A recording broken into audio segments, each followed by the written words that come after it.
They found a shipwreck, but it wasn't supposed to exist. It was late autumn in the year 1957 when a group of marine surveyors working off the coast of Maine stumbled upon something that defied every known record, something buried beneath layers of silt and kelp cradled by the cold Atlantic floor. The vessel, partially collapsed but unmistakably intact in sections, lay at a depth of nearly 200 feet just beyond the continental shelf near Monhegan Island. What made the discovery so unnerving wasn't merely its condition, it was the design. The hull bore no resemblance to any documented ship from the colonial era, nor did it match the blueprints of early American fishing vessels or merchant schooners. Its structure was sleek, almost futuristic for its time, with riveted plating arranged in an unusual spiral pattern and portholes shaped like ovals rather than circles. Most peculiar of all, there were no markings, no name, no registry number, nothing to suggest where it came from or who had sailed her. Before we begin, tell me where are you listening from and what time is it there?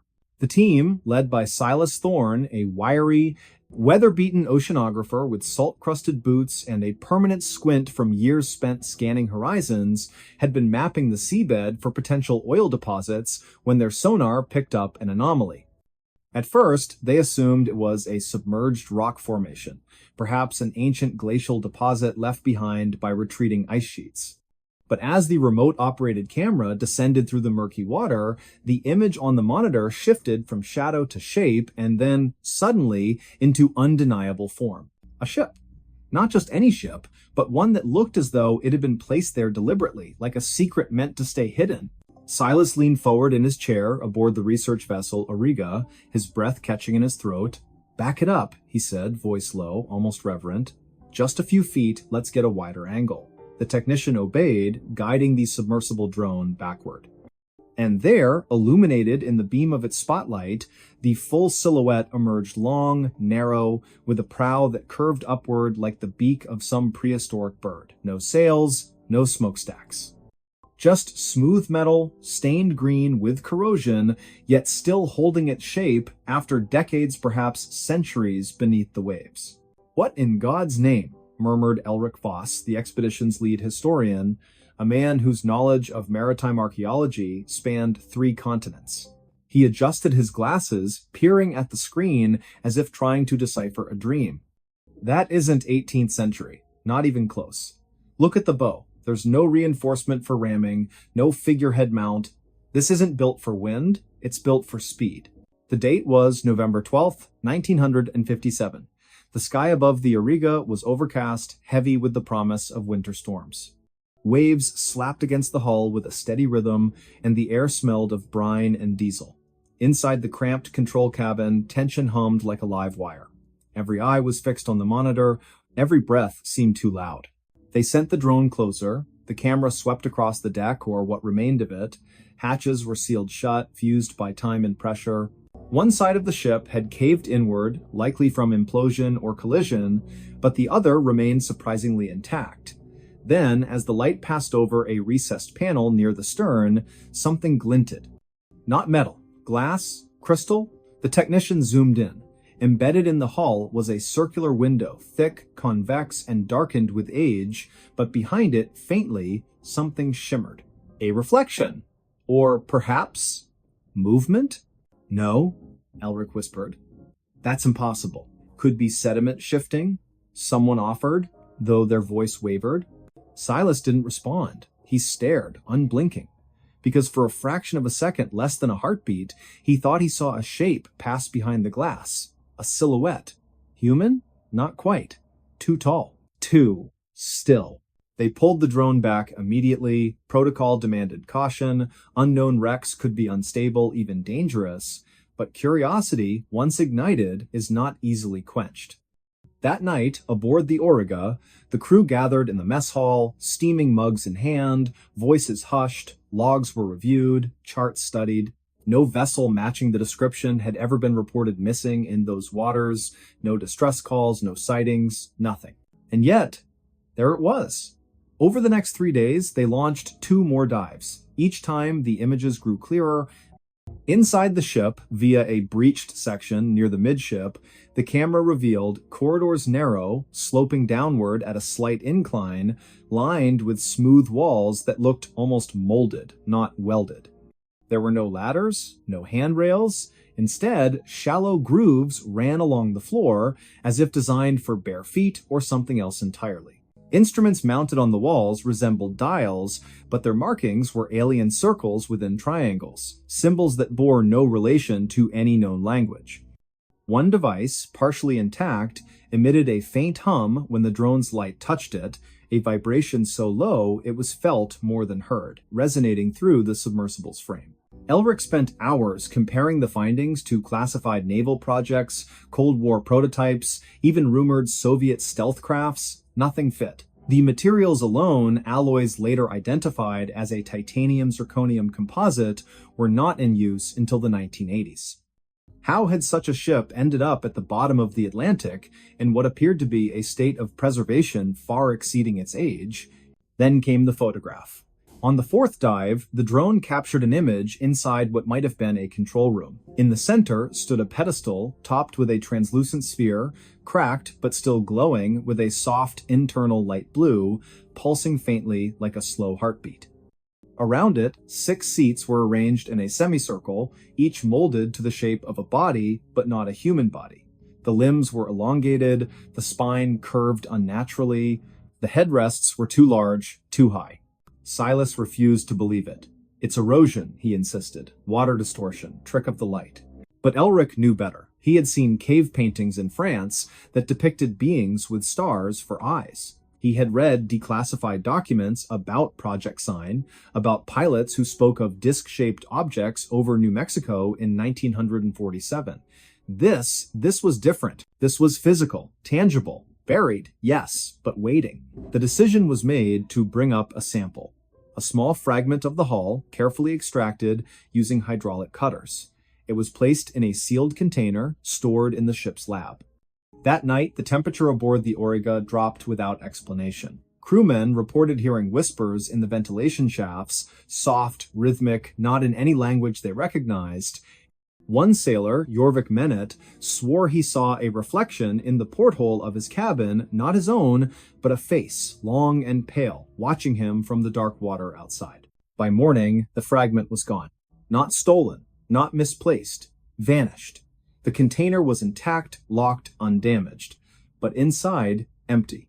Only a fine dust remained, clinging to the sides like ash. Panic began to spread. The captain ordered the mission aborted. They would return to port, file a report with the Navy, and let others decide what to do. But as the Auriga turned east toward Rockland Harbor, the sonar pinged again, this time not from below, but from behind. Something was rising from the wreck, slowly, deliberately. Silas rushed to the deck. The sea was calm, the sky breaking into pale streaks of dawn. But beneath the surface, a disturbance formed a column of bubbles, spiraling upward like a vortex. And then, for just a moment, the water shimmered, as if refracting light from an unseen source. A low tone echoed through the hull, deep and resonant, vibrating the bones of everyone on board. No one spoke, no one moved, and then, silence. When they reached shore, the official report cited equipment malfunction, sonar misinterpretation, and possible geological activity. The footage was classified, the logs were sealed, the crew dispersed, some transferred, others retiring abruptly. Silas Thorne submitted a detailed addendum, only to have it returned with a single sentence stamped across the cover. Information not consistent with established records. He never spoke of it again, not publicly. But in the attic of his cottage in Boothbay Harbor, tucked beneath a loose floorboard, he kept a notebook. Pages filled with sketches, coordinates, and one haunting phrase repeated over and over, as if trying to convince himself it wasn't supposed to be there, it wasn't supposed to exist. Years passed. The story faded into rumor told in hushed tones at coastal bars, scribbled in the margins of obscure journals. Some claimed the wreck resurfaced during a storm in 1973, seen by lobstermen off Matnicus Isle. Others said the Navy recovered it in secret, towing it under cover of fog to a facility in Portsmouth. A few even believed the ship was never human at all, that it had arrived from somewhere else, crash landing in the ocean long before history began recording names and dates. Elric Voss, in his final interview before passing in 2004, was asked if he thought the truth would ever come out. He paused, then smiled faintly. "Truth?" he said. "Sometimes the truth isn't something you find, it's something that finds you. And perhaps, somewhere beneath the cold rolling waves off the coast of Maine, it's still waiting. The sea keeps its secrets well. But not forever. Because even now, on quiet nights when the wind dies down and the stars hang low over the water, fishermen swear they hear it, a faint pulse rising from the deep, a rhythm, a signal. As if something down there is waking up." Missing 411, vanished in broad daylight 20 feet from family. On a crisp October afternoon in the year 1997, beneath a sky of pale blue streaked with wisps of cloud like torn lace, the small town of Pine Hollow, nestled in the rugged folds of northern Idaho, seemed untouched by urgency or fear. The air carried the faint scent of pine resin and damp earth, remnants of an early morning frost that had melted under the sun's gentle gaze. Children played near the edge of the woods behind their homes, their laughter echoing across open fields where goldenrod swayed in the breeze. It was one of those rare autumn days when time felt suspended, when even the wind seemed to hold its breath. Before we begin, tell me, where are you listening from and what time is it there? At precisely 3:28 in the afternoon on the 14th day of October, 1997, Elias Thornwood, a quiet boy of 9 years old, with eyes the color of storm clouds and hair so dark it almost swallowed the light, vanished without a sound. He wasn't taken from a dark alley, nor snatched during a thunderstorm, nor lured into the shadows by a stranger with hollow promises. No, he disappeared in broad daylight, just 20 feet from where his family stood, gathered in their backyard for a simple Sunday gathering. The Thornwoods lived in a modest 2-story cedar house at the end of Hemlock Lane, a gravel road fringed by towering pines and thick underbrush. Their property backed onto the dense expanse of the Bitterroot National Forest, where deer trails wound through ferns and fallen logs, and silence often pressed against the ears like cotton. That day, Elias's grandmother, Margaret, had come down from Missoula to visit. His father, Harlan, a mechanic with calloused hands and a voice like gravel rolling in a tin can, was grilling bratwurst over a charcoal fire. His mother, Lila, wore her favorite lavender apron and stirred a pot of apple cider spiced with cinnamon and cloves. His older sister, Cora, then 11, sat cross-legged on a patch of grass, braiding daisies into a crown while humming an old folk tune passed down from her great-aunt. Elias had been playing hide-and-seek with the neighbor's son, Joran Pike, a wiry boy with freckles scattered across his nose like pepper. They'd agreed on boundaries, the fence line, the old oak tree with the tire swing, and the edge of the woods, which both parents had strictly forbidden them from crossing. Not beyond the stump, Harlan had said earlier, pointing to a moss-covered log half buried in ivy. That forest doesn't forgive mistakes. It was just after 3 o'clock when Joran ducked behind the woodpile near the garage, giggling as Elias counted aloud, his back pressed against the cherry tree in the center of the yard. 10, 9, 8. His voice rang clear and bright. Birds chirped in the hedges. A dog barked somewhere down the lane. The world felt safe, predictable. When Elias reached 0, he turned, scanned the yard, and called out, "Ready or not?" He found Joran quickly, bursting from behind the logs with a triumphant whoop. Then came the next round. This time, Elias hid. He darted toward the far side of the yard, near the rusted garden shed where tomato vines curled around broken trellises. He crouched low, pressing himself into the shadow of the wall, heart thudding with excitement. The plan was simple. He would stay hidden until Joran gave up and called his name. But he never emerged. 3:28. That's when Cora first noticed. She looked up from her flower crown, squinting across the lawn. "Where's Elias?" she asked, her voice light at first, tinged only with mild curiosity. No one answered immediately. Harlan flipped a sausage with tongs. Lila poured cider into mugs. Margaret rocked gently in the folding chair, knitting needles clicking. "Elias?" Cora called again, louder this time. Still nothing. Joran frowned. "He was right here. I saw him go behind the shed." Harlan set the tongs down. "Elias, enough hiding now." Silence. Then, movement, a flicker of unease passing between the adults like a cold draft under a door. Lila wiped her hands on her apron and walked toward the shed, her steps quickening. Elias, sweetheart, come out, dinner's ready. She peered around the corner. Nothing. Just a scattering of fallen leaves and a single red sneaker lying on its side. Her breath caught. Harlan? Her voice cracked like dry wood. He's not here.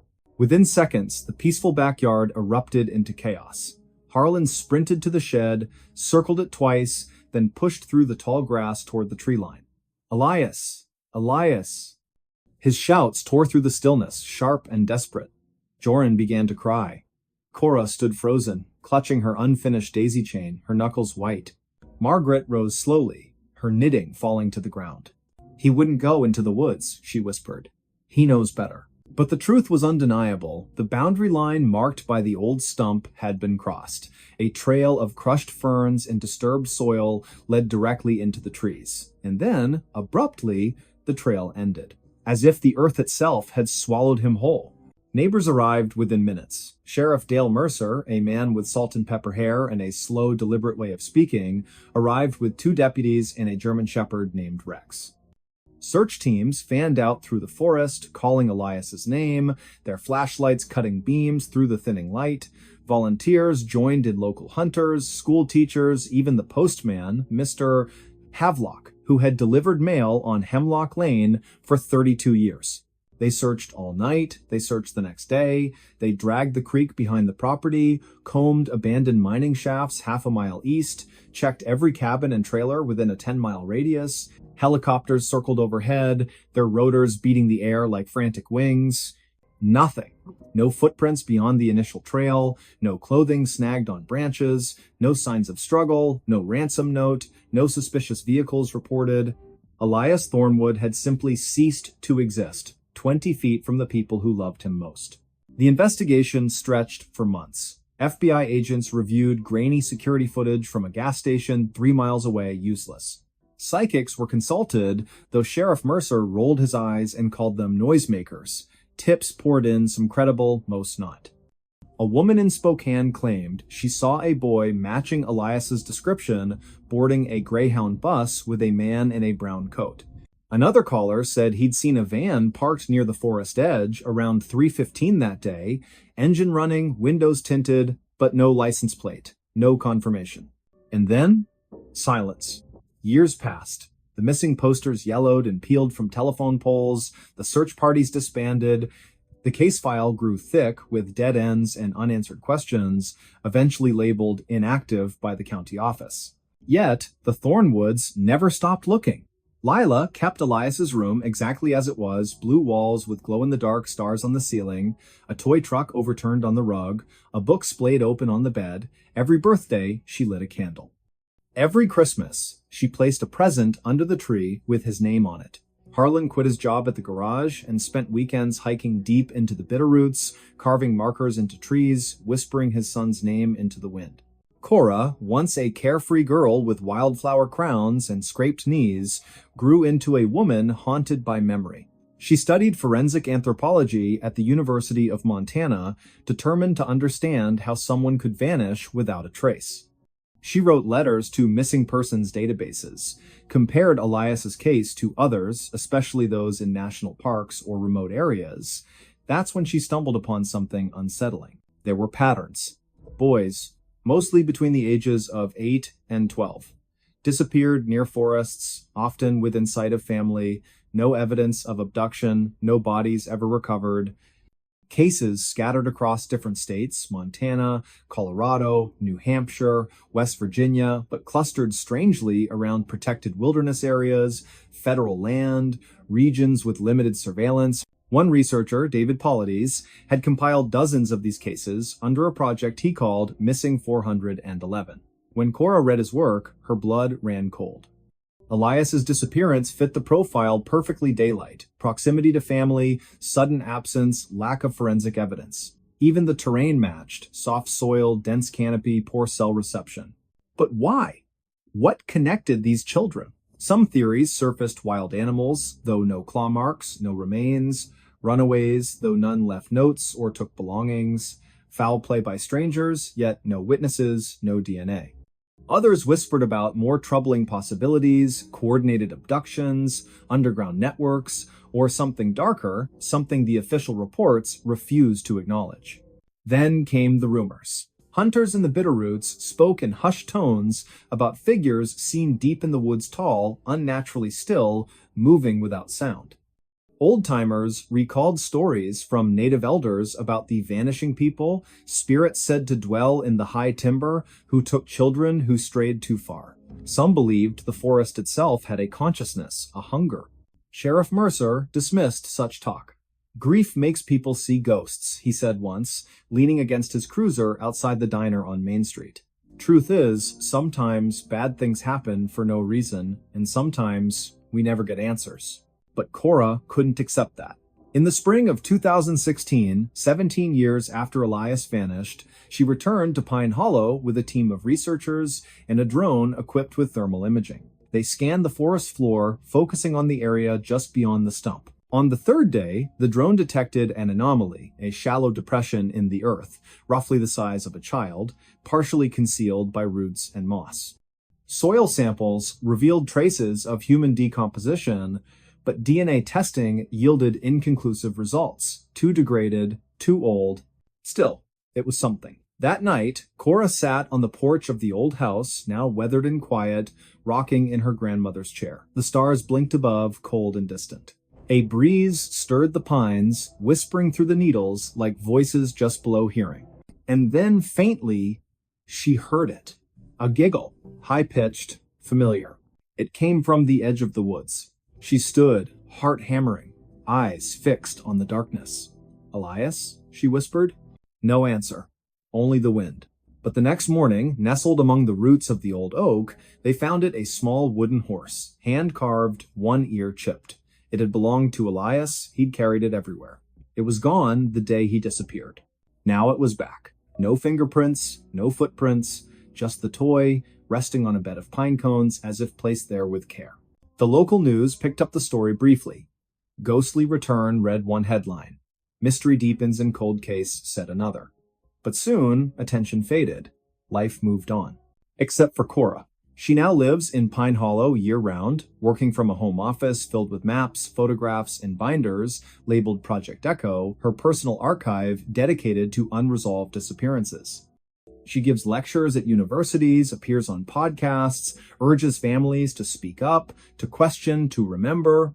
And every October 14th, at precisely 3:28 in the afternoon, she walks to the edge of the woods, stands at the moss-covered stump, and calls her brother's name. Sometimes, she says, the wind answers. Other times, the silence is unbearable. But she continues, because as long as one person remembers, Elias Thornwood is not truly gone. And perhaps, just perhaps, he is waiting. Waiting for someone to finally listen. To finally look not just outward into the trees, but inward into the spaces between memory and myth, where truth sometimes hides in plain sight. Like a child behind a garden shed, smiling, counting down until someone finds him, or until the forest takes another. 1972 prophecy predicted the end. What happened next is worse. It was the winter of 1972 when a quiet tremor passed through the small town of Black Hollow, nestled deep in the Appalachian foothills of eastern Kentucky. Snow had begun to fall early that December, blanketing the crooked rooftops and winding dirt roads in a hush so thick it seemed to muffle even thought itself. The air carried the scent of pine and wood smoke, and the few residents who braved the cold moved with slow, deliberate steps, boots crunching over frost-laced gravel, breath curling into ghostly wisps beneath flickering porch lights. At the edge of town, near where the old railroad tracks disappeared into the misty woods, stood a crumbling stone chapel, long abandoned, save for the occasional drifter or curious teenager daring each other to go inside after dark. The chapel had once belonged to a short-lived religious sect known as the Covenant of the Final Dawn, a group that sprang up in the late 1960s, led by a man named Thaddeus Vale, whose sermons spoke not of salvation, but of reckoning. He claimed to have received visions during a near-fatal fever in the summer of 1968. Visions of fire falling from the sky, of cities sinking into silence, of a great stillness descending upon the earth like a shroud.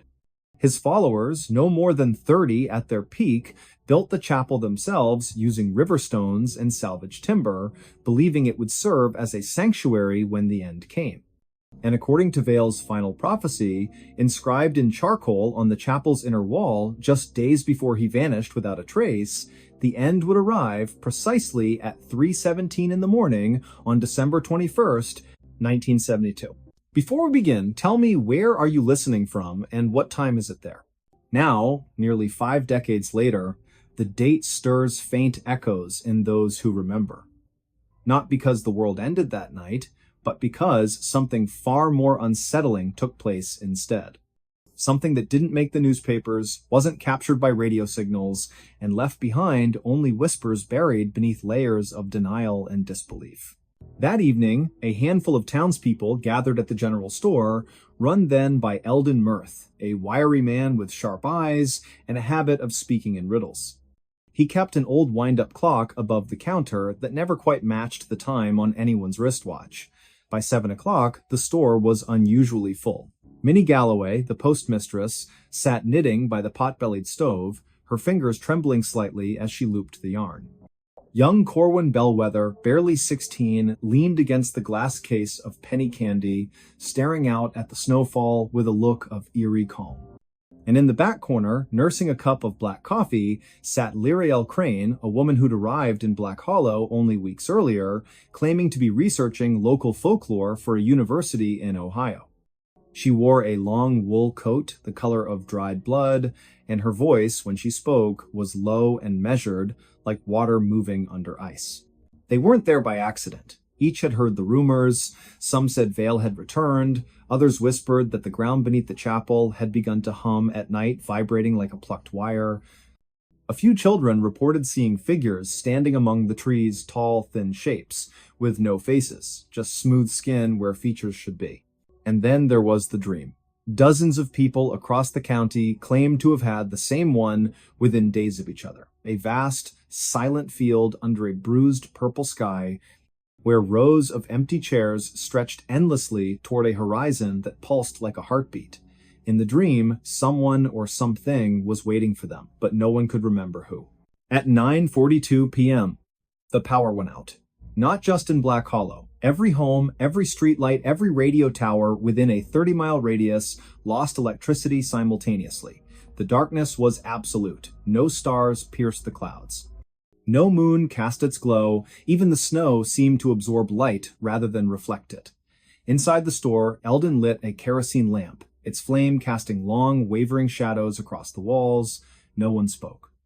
Outside, the wind died. The snow stopped falling mid-air, suspended in glittering crystals that hung motionless between earth and sky. Then, at exactly 2:58 a.m., the clock above the counter began to chime. This was impossible. It was a wind-up clock. It hadn't worked properly in years, and yet it rang 12 times, each tone deep and resonant like a bell tolling underwater. When it finished, Lyrael stood slowly, her chair scraping against the wooden floor. "It's starting," she said. Her voice did not waver. He wasn't wrong, he just misunderstood. No one moved. Corwin's hands clenched around the edge of the candy case. Minnie dropped her knitting, the needles clattering to the floor. Eldon stared at the clock, his face pale, lips parted as if trying to form words that wouldn't come. At 3:17 a.m., the exact moment prophesied, something shifted. It wasn't an explosion, not an earthquake, not even a sound at first. It was a sensation, as if the air itself had grown thinner, as if reality had exhaled and forgotten to inhale again. The suspended snowflakes began to fall once more, but slowly, too slowly, like sand through an hourglass turned sideways. Then, from the direction of the chapel, a single note rose a tone so pure and high it made the teeth ache. It lasted only seconds before fading into silence. And then, the lights returned. Electricity surged back through the lines, radios crackled to life with static, the clock above the counter stopped chiming, frozen once more at 10:10. Outside, the snow fell normally. Birds chirped in the trees. The world seemed unchanged. But it wasn't. Over the next few days, things began to unravel, not all at once, but in quiet, insidious ways. People reported missing hours. Corwin swore he'd walked to the chapel that night, though his boots were dry and untouched by snow. Minnie found letters in her mailbox addressed to people who had died years ago, written in handwriting she recognized but couldn't place. Eldon discovered that his wind-up clock now ran backward, its hands creeping counterclockwise with unnerving precision. And Lirael? She disappeared the next morning, leaving behind only a notebook filled with symbols and dates. Dates that stretched far beyond 1972, looping forward into the 21st century and beyond. One page bore a single sentence written in careful script. The end did not come. It arrived earlier, and we simply failed to notice. Black Hollow never recovered its sense of normalcy. Not really. Children born after that winter often spoke of dreams they couldn't explain, of standing in line, barefoot on cold stone, waiting to cross a bridge that led nowhere. Some grew up unable to feel fear. Others could not cry. A few claimed they remembered lives they'd never lived, names they'd never been given, cities that didn't exist on any map. The government eventually sent investigators, men in dark coats, who asked questions but took no notes. They visited the chapel, found nothing but dust and mildew, and declared the site structurally unsound. It was demolished in the spring of 1973. No records remain of what they may have seen or chosen to ignore. Yet, the strangest part isn't what happened that night, it's what continues to happen. Because every December 21st at precisely 3:17 in the morning, clocks across the region stop. Not all of them, just enough. And in homes near the old rail line, people wake suddenly, hearts pounding, convinced someone has just whispered their name, the air grows thick, breathing becomes difficult, and for exactly 13 seconds, the world feels hollow. As if something vital has been removed, replaced by a perfect, echoing absence. Scientists have offered theories, geomagnetic anomalies, infrasound waves, mass hallucination triggered by seasonal affective disorder, but none can explain why dogs refuse to bark during those seconds. Why newborns delivered at that exact time never cry. Why, in rare cases, individuals report seeing a figure standing at the foot of their bed, tall, gaunt, wearing a long coat, holding a notebook open in one hand, writing steadily with the other, and perhaps most chilling of all, why some who experience it claim to recognize the figure, not from photographs, not from stories, but from dreams, from memories that don't belong to them. In the years since, scattered accounts have surfaced, letters tucked into library books, audio recordings uploaded to obscure corners of the internet, diary entries found in attics after the owners have passed. All speak of the same phenomenon, all mention the date. All describe that 13th second, the pause in existence, the breath held too long, the sense that something ancient and patient is watching, waiting, counting. One such account came from a retired schoolteacher in rural Indiana, writing in 2015. I was only 6 when it happened, but I remember the silence. My mother used to say, the world stopped spinning for a moment. I didn't believe her until I felt it again last year. It's getting longer. Not much, maybe half a second more than before, but it's growing. And I hear them now, faintly, like voices through a wall. They're calling names, not ours, names from before. Another, a geologist working in New Mexico, recorded a series of seismic readings taken on December 21st, 2019. His instruments detected no earthquake, no tremor, just a single, isolated pulse of energy emanating from somewhere deep beneath the Appalachian Range. The waveform resembled nothing natural. It looked, he wrote, like a heartbeat, but one that shouldn't exist. And then there's the recording, widely dismissed as a hoax, that surfaced on a now-deleted podcast in 2022. It begins with ambient noise, wind, distant traffic, the rustle of fabric. Then, at exactly 3:17 a.m., everything cuts out. For 13 seconds, there is only silence. And then, just as abruptly, a voice, soft, genderless, speaking in perfect English with no discernible accent, says, "We are sorry, it must be this way. You were never meant to wake up." The recording ends there. To this day, No one knows who made it or why. But here's what no one wants to admit. The prophecy wasn't wrong. It was precise. The end did come on December 21st, 1972 at 3:17 in the morning. But it wasn't the end of the world.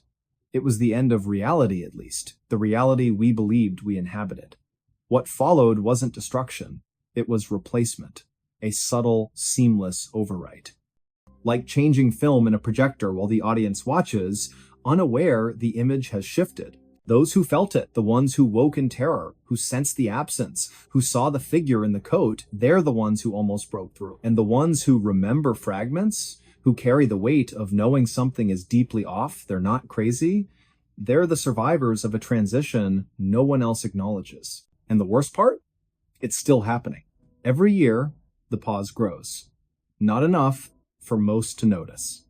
But for those sensitive to the shift, the ones who've always felt out of step with the world, who dream in colors that don't exist, who hear music when no one is playing, it's becoming harder to ignore. Time doesn't flow the way it used to. Memories blur at the edges. Faces in photographs seem subtly wrong. Loved ones sometimes speak with slight delays, as if echoing from a room just out of reach. And in the deepest hollows of Appalachia, where the trees grow too close together and the fog never quite lifts, locals still avoid the old rail path after midnight. Hunters refuse to camp near the ruins of the stone chapel. And on cold December nights, when the wind howls just right, some swear they can hear faint chanting words in no known language, rising from beneath the earth. They say Thaddeus Vale didn't vanish, he was taken, not killed, not imprisoned, but promoted, given a role in whatever lies beyond the veil. And the notebook Lirael left behind? It wasn't a record of the future, it was a ledger, a list of names, of souls who resisted the change, of those who might, one day, need to be corrected. So when you hear your clock tick strangely tonight, when your dog whimpers at nothing, when you wake suddenly, certain someone called your name, but no one's there, ask yourself, did the world survive 1972? Or did it merely continue pretending? The robber who never touched the floor and never got caught. In the winter of 1987, when snow fell like whispers over the city of Pittsburgh and street lamps flickered beneath a sky heavy with clouds, a man named Thaddeus Vale moved through the shadows with a silence so complete it defied belief. He wasn't tall, nor was he broad, just 5'9", wiry with fingers long enough to dance across piano keys or slip between window frames without a sound. His eyes, a pale gray like thawing ice, missed nothing. And though he stole from banks, jewelry stores, and even the homes of the wealthy in Shadyside and Fox Chapel, no one ever saw him run, no one ever heard his footsteps, and not a single footprint was ever found leading away from the scene. Before we begin, tell me, where are you listening from, and what time is it there? It started on a night thick with fog, the kind that clung to coat collars and muffled the distant wail of trains along the Monongahela River. The date was December 18th, just 3 days before Christmas. The First National Trust on Fifth Avenue had closed at 5, its vault sealed, alarms armed, security guards patrolling in pairs. Yet, by 10 past 2 in the morning, someone had bypassed every system without tripping a wire, without leaving fingerprints, without setting off motion detectors calibrated to sense the flutter of a moth's wing. What they found the next morning chilled the blood of the manager, a man named Harlan Wexford, who arrived at 6:30 sharp with coffee steaming in a paper cup. The front door was locked. The glass unbroken, the alarm panel glowed green, fully operational. But inside, the vault stood open, its steel door yawning wide like a slack jaw. $200,000 in cash, mostly 20s and 50s, bundled in rubber bands, was gone. Also missing, a collection of rare gold coins, appraised at over $400,000, belonging to a reclusive collector from Sewickley. And yet, there were no signs of forced entry, no scuff marks on the floor, no grease on the keypad, nothing.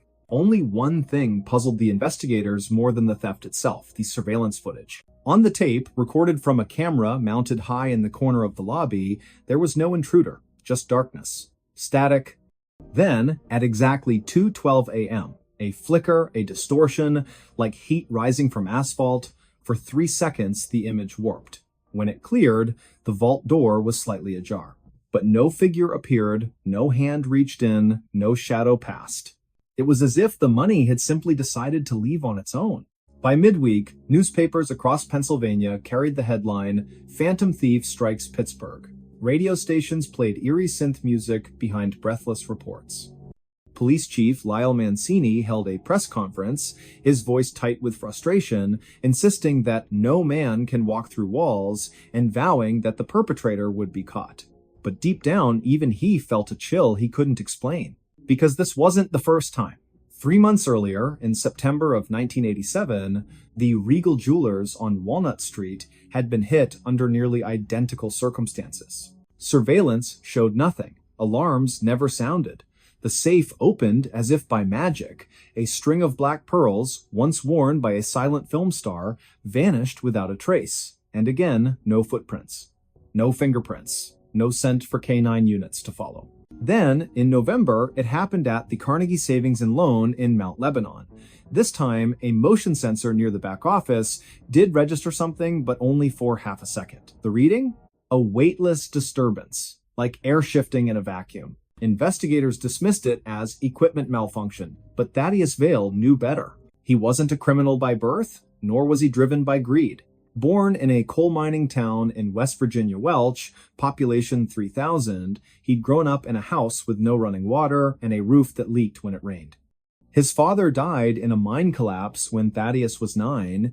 His mother worked double shifts at a diner, her hands cracked from dishwater and cold. By the time he was 16, he taught himself to pick locks, not because he wanted to steal, but because he needed medicine for his younger sister, Lyra, who suffered from seizures doctors said were nervous in origin and expensive to treat.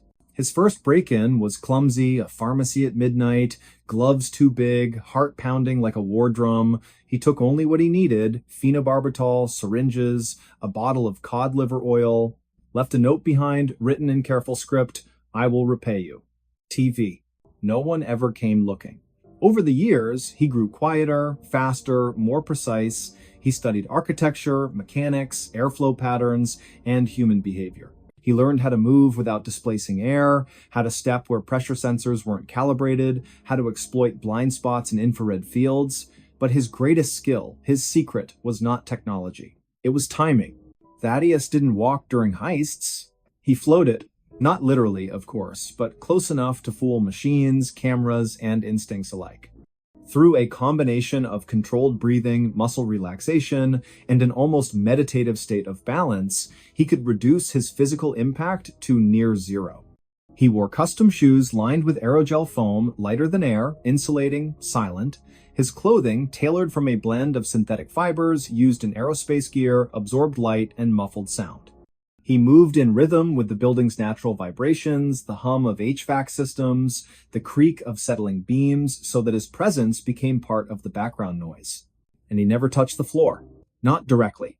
Instead, he used a technique he called shadow stepping, placing each foot on the very edge of tiles, where grout met wall, or balancing on the lip of a baseboard, distributing his weight across multiple micropoints. In some cases, he'd enter through ventilation shafts, descending slowly on ropes made of braided Kevlar thread, thin as spider silk, strong as steel. He'd hang suspended above carpets, vaults, marble floors reaching down, with tools shaped like fishing rods to retrieve items without ever grounding himself. To the world, it seemed impossible. To him, it was survival. By early January of 1988, the FBI had assigned Agent Rhoda Keene to the case. A veteran of white-collar crime divisions, she'd transferred from Quantico after solving a series of art thefts in New Orleans using behavioral profiling. She was sharp, skeptical, and immune to sensationalism, but even she paused the first time she watched the grainy bank footage from Fifth Avenue. "There's no one there," she muttered, rewinding the tape for the 7th time. Her partner, Dale Haskins, leaned forward. "Maybe it's a glitch." "No," she said, voice low. "Look at the dust motes. See how they shift right before the vault opens? Something passed through. Something quiet." They began cross-referencing all previous unsolved thefts in the region. 8 in total, dating back to 1984. All shared the same pattern: no entry, no exit, no evidence. And in 6 of them, weather reports mentioned unusually dense fog on the night of the crime. Coincidence? Possibly. But then, on January 15th, 1988, the unthinkable happened again. This time, it was the home of Arthur Pembroke, a retired steel magnate living in a gated estate in Sewickley Heights. The mansion had 20 rooms, a private gallery, and a security system designed by a former CIA contractor. Motion sensors, laser grids, thermal imaging, everything. At 1:43 in the morning, the system registered a temperature fluctuation in the east wing. Not enough to trigger an alert, just a brief dip like a breath against glass. When Pembroke's housekeeper arrived at 7, she found the display case in the study shattered, not broken outward, but inward, as if crushed from within. Missing, a platinum pocket watch engraved with the coordinates of the Titanic's final resting place, and a letter signed by Thomas Edison promising collaboration on a wireless illumination device. Again, no prints, no alarms, no sign of struggle, but this time there was something new. On the marble floor, just beneath the shattered glass, lay a single playing card. The Queen of Spades, flipped face up. Agent Keene stared at it in the evidence photo, her pulse quickening. "He's communicating," she whispered. Haskins frowned. "With whom?" "With us," she said. "Or maybe with someone else." She ordered a full forensic sweep of all prior crime scenes, anything left behind, no matter how insignificant. And 2 days later, in a dusty envelope from the Regal Jewelers case, they found it a matchbook from a diner in Clarksburg, West Virginia. On the back, scribbled in pencil, "For Lyra. Soon." Keene traced the diner's records. Only one person had asked for directions to Welch that week, a man matching Thaddeus Vale's description, paying an exact change, wearing a long coat and sunglasses despite the overcast sky. She flew to West Virginia the next morning. Welch was a ghost of its former self, storefronts boarded up, miners out of work, children playing in empty lots where company houses once stood.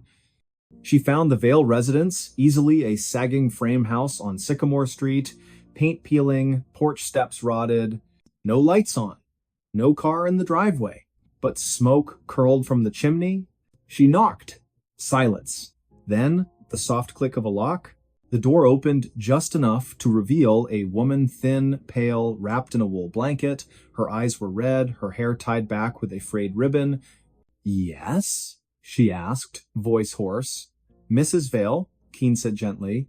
"I'm Special Agent Rhoda Keene, FBI. I'm looking for your son, Thaddeus." The woman didn't flinch, didn't gasp, just exhaled slowly, like someone releasing a burden. "He's not here," she said, "and he won't come back." "Why not?" "Because he's done what he needed to do." Keene stepped forward. "Ma'am, your son is suspected in multiple thefts, over $1 million in losses. People are scared. We need to talk to him." The woman smiled faintly. "Talk to him? You think he'd let you catch him? You think he leaves tracks because he wants to be found?" She opened the door wider. Inside, the room was sparse wood stove, cot, bookshelf, crammed with engineering manuals and old medical journals. On the wall, a map of Pittsburgh was pinned with tiny red dots, each marking a location of a theft. But in the center, a photograph. A young girl, maybe 10 years old, smiling beside a hospital bed. A caption beneath, handwritten, "Lyra's first seizure-free year. She's alive," the woman said softly. "Thanks to him, the medicine, the specialists, the treatments they said we could never afford. He gave her time. 5 years. She passed last April. Peacefully." Keene felt her throat tighten. "And now?" she asked. "Now he's gone," the mother said. "Where? I don't know. Maybe helping someone else. Maybe just resting." She handed Keene a small box wrapped in brown paper. "This came yesterday. No return address. Just your name." Keene opened it. Inside, the Edison letter, the Titanic watch, and a note on thin stationery. "Return these. They were borrowed. T.V." No arrest warrant was ever served, no trial convened. The FBI closed the case in March of 1988, citing insufficient evidence and lack of identifiable suspect. The media moved on. The public forgot. But in quiet corners among locksmiths, security consultants, and urban legends whispered in police academies, Thaddeus Vale became myth. They say he still moves. On nights when fog rolls in from the rivers, when the wind carries the scent of coal and frost, some claim to see a figure drifting past windows, never casting a shadow, never making a sound. They say he doesn't steal anymore. They say he helps. A wallet returned to a college student who lost it on the T. A stack of bills slipped under the door of a family facing eviction. A prescription filled anonymously at a pharmacy in McKeesport. And sometimes, if you look closely at the snow-covered ground after such events, you'll notice something strange. No footprints. Just the faint impression of edges like someone walked on the very border of the world, never quite landing, never touching, never caught, and perhaps never meant to be. This desert town exists to hide something. The night siren proves it. The sun had long since collapsed behind the jagged teeth of the Sierra Lamitas, painting the sky in bruised purples and fading oranges, when Elias Thorne first stepped onto the cracked asphalt of Drywater Junction.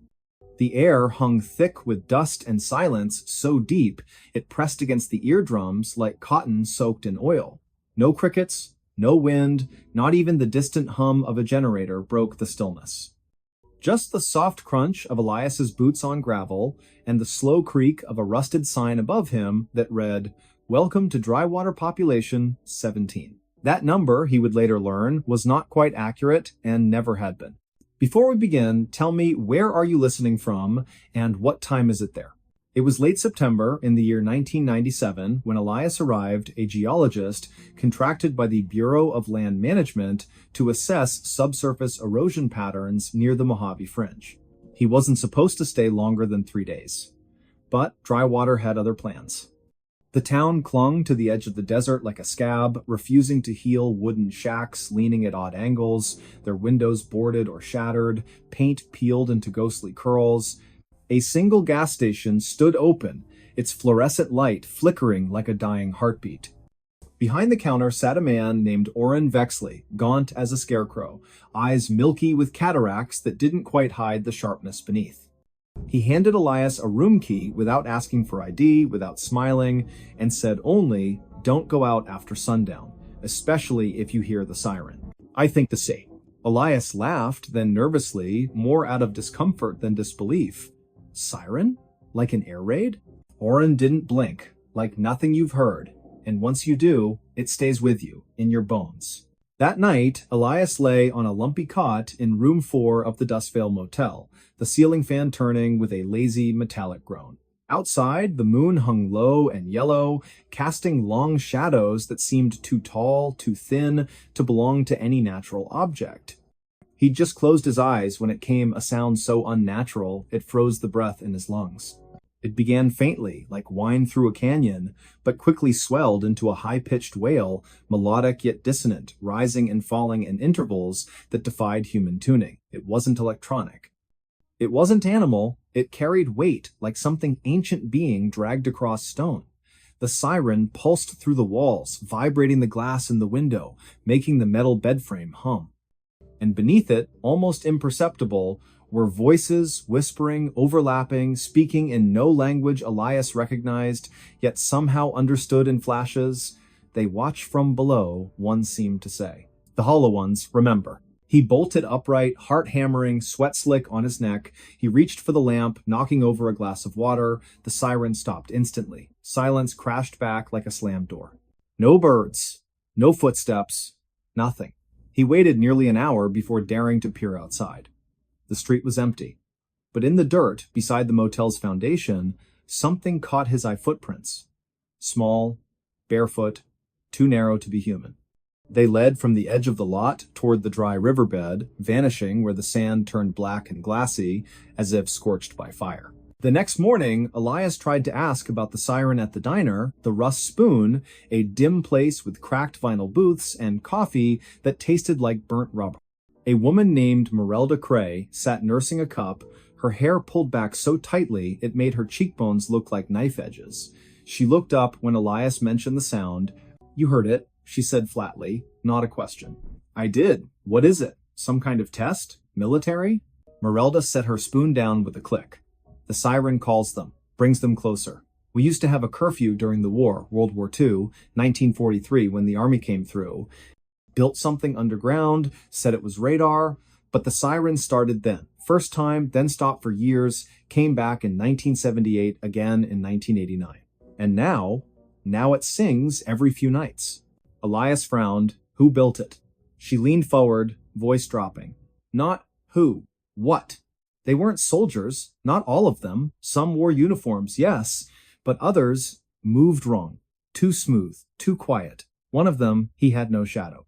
Elias wanted to dismiss her as paranoid, superstitious, but the footprints, the silence, the way the townspeople avoided certain streets after dark. And Oren, when questioned, simply muttered, "We keep the lights off, we don't answer doors, and we never ever whistle at night." Curiosity became obsession. Over the next week, Elias combed through the county archives in nearby Blythe, though most records from the mid-20th century were missing or burned. What he found instead were fragments, a classified project codenamed Operation Hollow Veil, referenced in a declassified memo from the Department of Defense dated March of 1944. Mentioned briefly, acoustic resonance experiments conducted in isolated zones intended to disrupt enemy signal propagation, but the location was redacted. Only a grid coordinate remained, plotted directly beneath Drywater Junction. He returned with a ground-penetrating radar unit borrowed under false pretenses. Working under cover of darkness, he scanned the area near the old rail spur, half a mile east of town. At a depth of 230 feet, the machine picked up a vast hollow chamber circular, approximately 300 yards in diameter. And inside, intermittent pulses of energy, rhythmic, like a heartbeat. Then, on the seventh night, the siren returned, louder than before. This time, Elias was ready. He recorded it on a reel-to-reel tape recorder, the kind used for field seismology. As the sound poured from the speakers in his motel room, slowed to half speed, the whispers emerged clearer. Not words, more like impressions, layered beneath the tone. "We sleep beneath the salt," one seemed to convey. "The door must not open. The watcher is blind, but listens." And then, just before the tape ended, a child's voice, soft, trembling, said, "Daddy, why won't the stars come back?" Elias sat frozen, because that voice, he knew it. His own daughter, Lyra, had spoken those exact words the night before she died in a car accident 2 years prior, words never recorded, never shared with anyone. How could a desert town in California know that? He confronted Oren the next day, waving the tape. "What is this place? What are you hiding?" Oren stared at the device, then slowly reached under the counter. He placed a small object on the glass, a rusted metal disc, etched with symbols that looked neither human nor machine-made. Angular. Flowing. Alive. "This was found in the shaft," Oren said. 1951. By a miner named Heston Pike.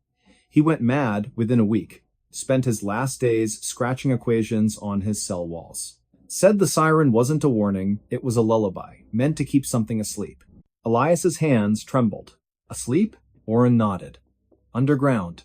Beneath the old test site. The government thought they were building a bunker, but they weren't digging down, they were uncovering something that was already there. Long before us. Long before anything. And the siren? Elias whispered. It sings to it, calms it.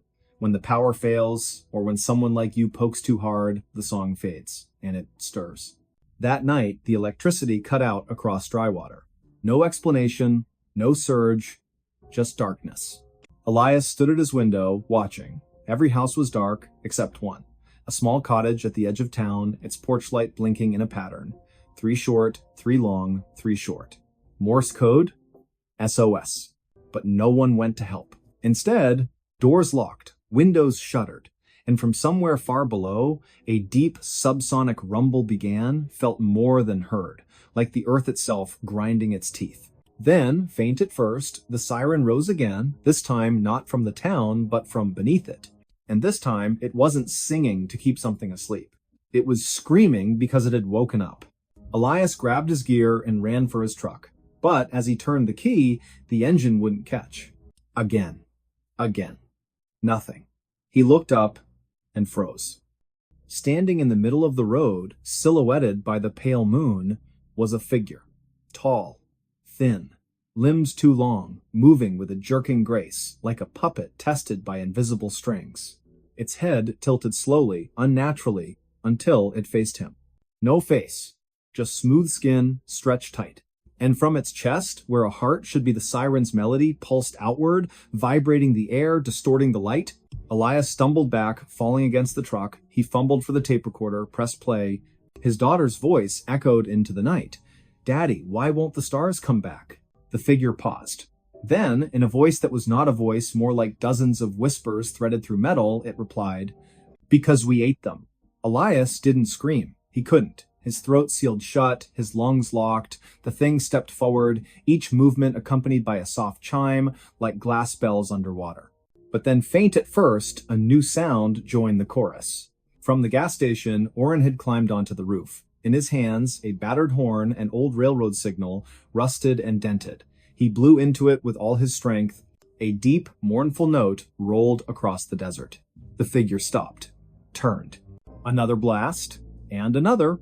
From other houses, lights flickered on. Not electric oil lamps, candles. People emerged, carrying instruments. Tin whistles, hand drums, a warped violin. They formed a circle around the edge of town and began to play not music, but a complex sequence of tones rising and falling in precise patterns. The siren from beneath the earth faltered. The figure twitched, then slowly, painfully sank to its knees. Its form blurred like heat over asphalt and then collapsed into a pile of fine gray ash. Silence returned, but not peace. Orrin approached Elias, breathing heavily, the horn dangling from his fingers. "You shouldn't have come back," he said. "Now it knows your voice, knows your grief. It'll call to you again. In dreams, in static, in the silence between radio stations." Elias swallowed. "What was that thing?" "A scout," Orrin said. "A listener, sent ahead. If the song stops for too long, they send more, and if the song dies completely, he didn't finish." "What happens?" Orrin looked toward the horizon, where the first hint of dawn stained the sky blood red. "The sky goes dark, not at night, forever, and the ones below climb up." Elias left Drywater the next morning. Officially, he filed a report citing geological instability and abandoned infrastructure. Unofficially, he destroyed the tapes, except one. The one with his daughter's voice. He kept that buried in a safe behind a false wall in his Denver apartment.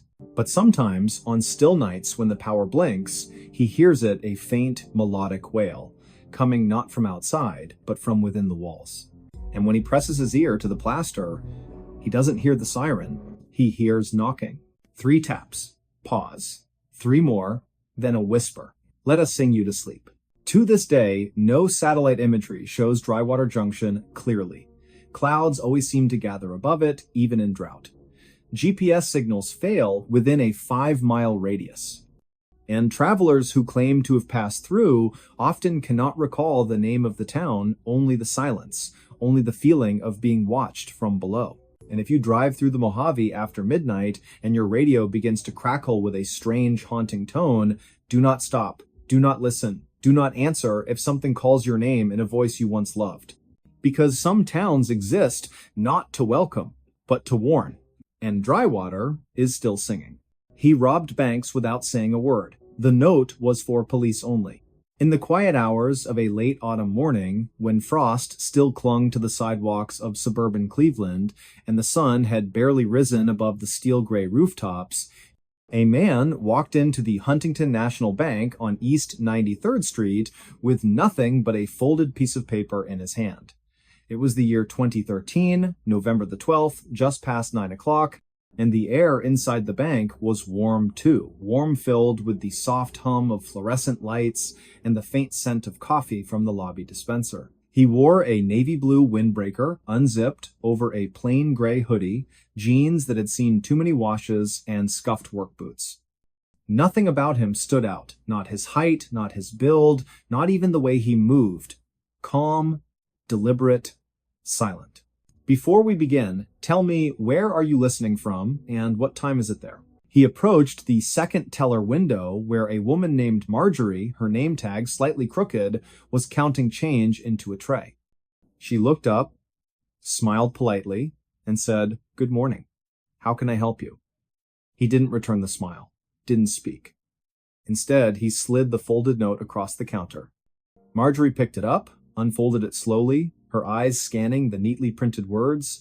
"This is a robbery. Put $10,000 in this bag. No die packs, no marked bills. I am armed. Do not alert police. This note is for you only. After I leave, call them." Beneath it, a small brown paper sack lay flat, like something from a grocery run. Her fingers trembled, her breath caught. She glanced up. He hadn't moved. His hands were empty, palms down on the counter, but his eyes, they held hers. Not angry, not wild, just steady, cold, like ice over deep water. She nodded once, turned quietly, and began gathering bills from her drawer. 10 stacks of $100 bills. She placed them carefully into the bag, sealed it with a fold, and pushed it back toward him. He took it, slid it under his jacket.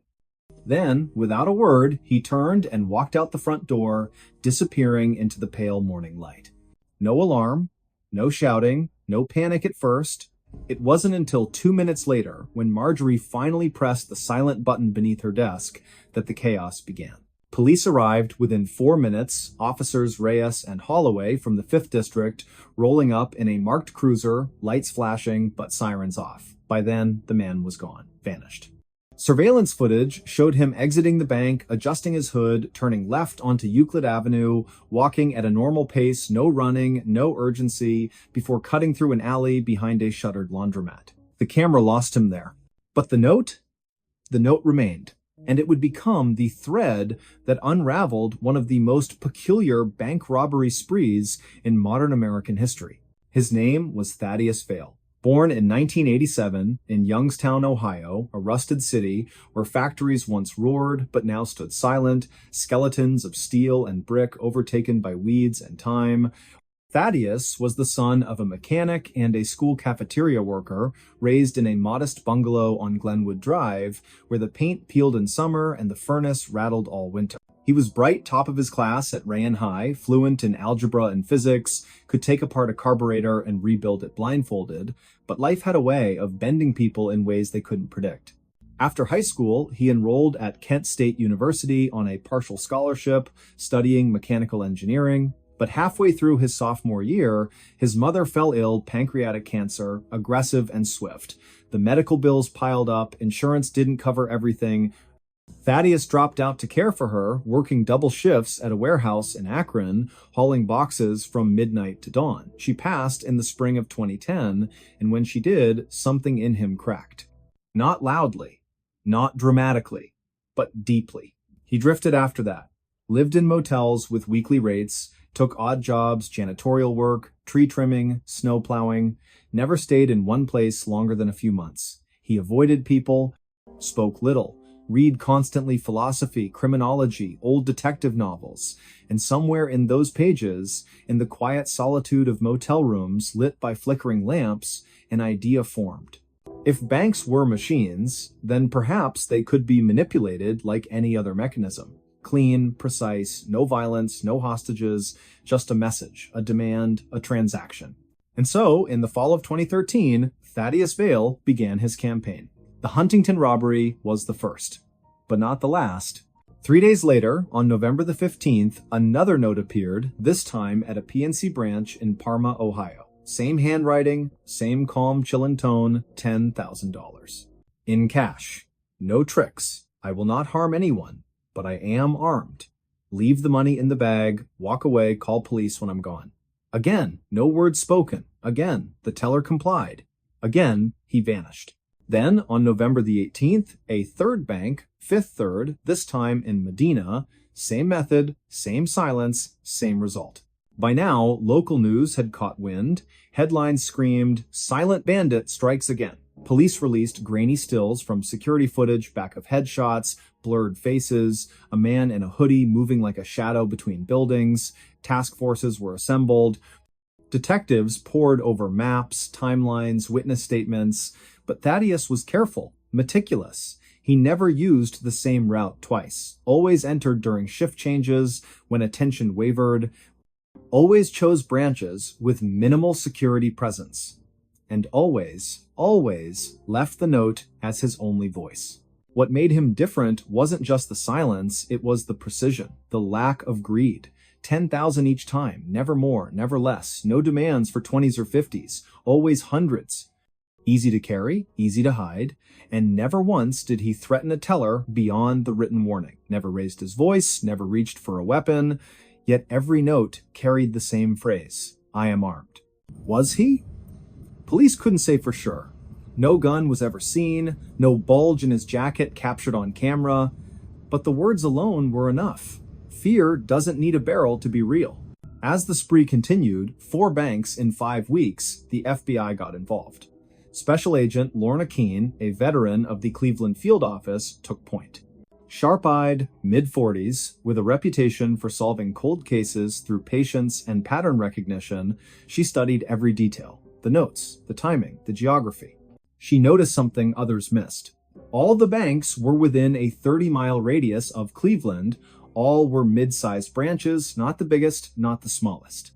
All had similar layouts: 2 teller windows near the entrance, security cameras angled slightly downward, no armed guards on duty, and all were robbed between 9:15 and 10 o'clock in the morning, just after opening, before the lunch rush. More telling? Each location was near a public transit line. Bus routes, rail stations, places where a person could disappear into the flow of daily commuters. Agent Keene also studied the handwriting. Not rushed, not scribbled. Carefully printed block letters, evenly spaced, almost typewritten in their consistency, no smudges, no corrections. Whoever wrote these notes had practiced, repeatedly. And then there was the language. "I will not harm anyone." That phrase appeared in 3 of the 5 notes. Not typical for a robber. Most threats are vague, aggressive, designed to intimidate. But this sounded almost apologetic, defensive, as if he needed to justify his actions even to himself. Keene leaned back in her chair one evening, the glow of her computer screen casting long shadows across her office. Outside, rain tapped against the window. She stared at the timeline pinned to the wall, 5 red dots marking the banks, connected by thin black lines showing possible escape routes. "He's not a criminal," she murmured. "He's a machine." Her partner, Agent Darnell, looked up from his coffee. "What?" "This isn't random. It's procedural. Every move calculated, every word chosen. He's not trying to get rich. He's trying to prove something." "Prove what?" Keene didn't answer. Not yet. Meanwhile, Thaddeus had moved on. By December the 3rd, he struck again, this time in Elyria, a quiet city west of Cleveland. Another bank, another note, another 10,000. But this time, something changed. The teller, a young man named Calvin, hesitated. He read the note, looked up, saw Thaddeus standing there, motionless. Something in his eyes, maybe the exhaustion, maybe the sorrow, made Calvin pause. Instead of reaching for the money, he wrote a note of his own on a scrap of paper. "Are you okay?" He slid it across the counter. Thaddeus blinked. For the first time in weeks, his expression shifted. Just slightly. A flicker. Confusion. Surprise. He looked at the words, then back at Calvin. Then, slowly, he reached into his pocket, not for a weapon, but for a pen. He wrote beneath Calvin's question, "I have to do this. Please, just give me the money." Calvin nodded, fetched the cash, handed it over. And Thaddeus left. But that exchange haunted him. That night, in a dimly lit motel room on Oberlin Road, he sat on the edge of the bed, the stolen money stacked neatly on the dresser. He hadn't spent $1, not one. The bags remained sealed. He hadn't bought food, clothes, shelter, nothing. He opened a notebook, thick, leather-bound, filled with equations, diagrams, lists. On the latest page, he had written, "Objective, $60,000. Purpose, clear debt, restore dignity, end cycle." 60,000. That was the number.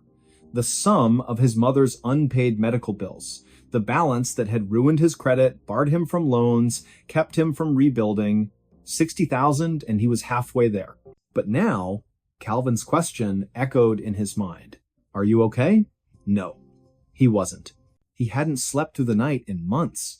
Dreams of his mother calling his name from a dark hallway, waking up, sweating, heart pounding. The weight of the lie, the fiction he'd created, pressed on his chest like a stone. He wasn't a monster, but he wasn't innocent either. On December the 9th, he entered a key bank in Lorraine. Same routine, same note, same silence. But as he waited for the teller to gather the money, he noticed something different. A photo on her desk. A little girl, maybe 6 years old, smiling in a yellow dress. Beside it, a small Christmas ornament, handmade, glued-on glitter, crooked star on top. His throat tightened. For the first time, he looked around. Really looked. The bank wasn't just a machine, it was full of people. A man in a suit tapping his foot, waiting to deposit a paycheck. An elderly woman struggling with her purse. A janitor mopping the far corner, humming softly. These weren't cogs, they were lives. And he was disrupting them. When the teller handed him the bag, he didn't take it immediately. He stared at it. Then at her. Her name tag read Nadia. She gave a small, nervous nod. He whispered so low, only she could hear, "I'm sorry." Then he turned and walked out. But not far. He didn't go to the alley. Didn't vanish. Instead, he sat on a bench outside a gas station half a block away, the bag at his feet, his head in his hands. 20 minutes later, Officer Reyes, same officer from the first robbery, pulled up, responding to a call about a suspicious person. He recognized the description. Hoodie, windbreaker, sitting still. He approached slowly, hand near his sidearm. "Sir, you all right?" Thaddeus didn't look up. "I robbed 5 banks," he said, voice hollow. "The money's in the bag. I didn't spend it. I want to turn myself in." Reyes froze. "You what?" "I have the notes. Everything. I'll cooperate. Just don't shoot me." And just like that, it was over. Back at the station, Thaddeus was processed quietly. No cuffs at first, no shouting. When Agent Keene entered the interrogation room, she studied him for a long moment. "You're not what I expected," she said. He looked up. "I'm not who I thought I was either." She Saturday, "Why? Why do this?" He exhaled. "To pay my mother's debts, to stop feeling like a failure. I thought if I could fix that one thing, maybe I could start over." And the silence? I didn't want to scare anyone. I didn't want to hurt anyone. Words, they can make things worse. But a note, you can read it, decide how to respond, gives people control. Keene leaned forward. "You wrote, 'I am armed every time.' Were you?" He hesitated, then shook his head. "No, I wasn't. But I knew they'd believe it. Fear works faster than truth." She nodded slowly. "You're smarter than most people who do this. That's why you lasted so long. But not smart enough to know it wouldn't fix anything." "No," she agreed. "Money rarely does." The case made national headlines. The silent bandit surrenders. Note-writing robber claims he just wanted to be free. Some called him a criminal, others a tragic figure. A man broken by a system that offered no second chances.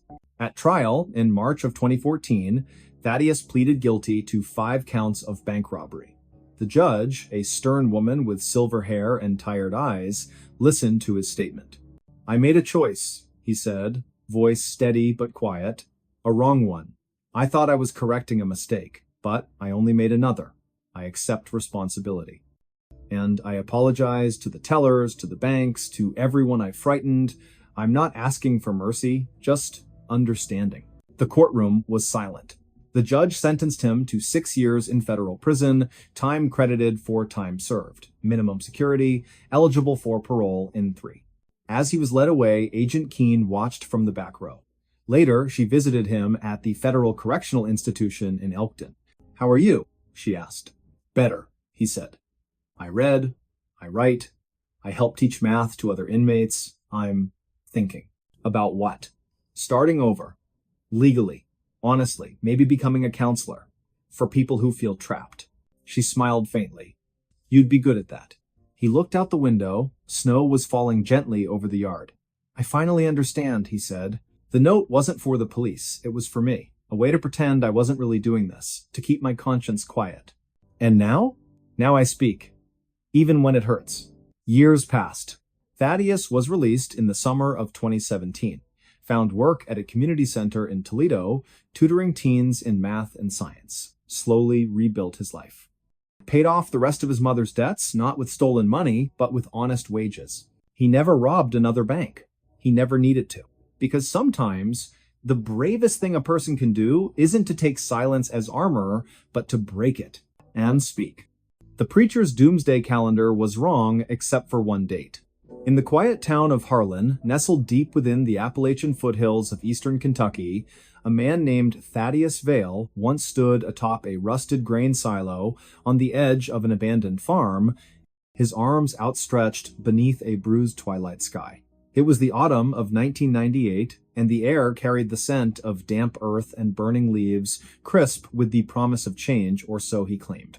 Clad in a long charcoal-colored coat that fluttered like crow's wings in the wind, Thaddeus held aloft a leather-bound journal, its pages filled with intricate diagrams, celestial alignments, and what he called the true calendar of divine reckoning. He wasn't a pastor in any official denomination, nor did he preach from a pulpit, but people came all the same, drawn by whispers, by fear, by a hunger for certainty in uncertain times. He spoke not in sermons, but in riddles wrapped in prophecy, warning that the world would end in stages, each date marked by fire, flood, or silence. The first, he said, would come on the 3rd day of April, 2001, a great falling from the sky, a judgment upon the proud towers of men. Then, on the 9th day of July, 2003, rivers would run black and the stars would blink out for 7 hours. By the winter solstice of 2005, he declared, every mirror in the world would crack at exactly 3:17 in the morning, Eastern Standard Time. His followers, numbering nearly 400 at their peak, sold homes, quit jobs, and gathered in communal shelters built from scrap wood and salvaged metal, waiting. But none of it happened. April passed without incident. July brought only heat and thunderstorms. On that winter morning in 2005, people woke to find their mirrors intact, their coffee still warm, the world stubbornly ordinary. Disillusionment spread like frost across a window pane. Families left, supplies dwindled, the shelters fell into disrepair, overtaken by kudzu and foxes. Thaddeus himself vanished shortly after, last seen boarding a Greyhound bus bound for Memphis, his journal tucked beneath his arm, his eyes hollow with something between regret and defiance.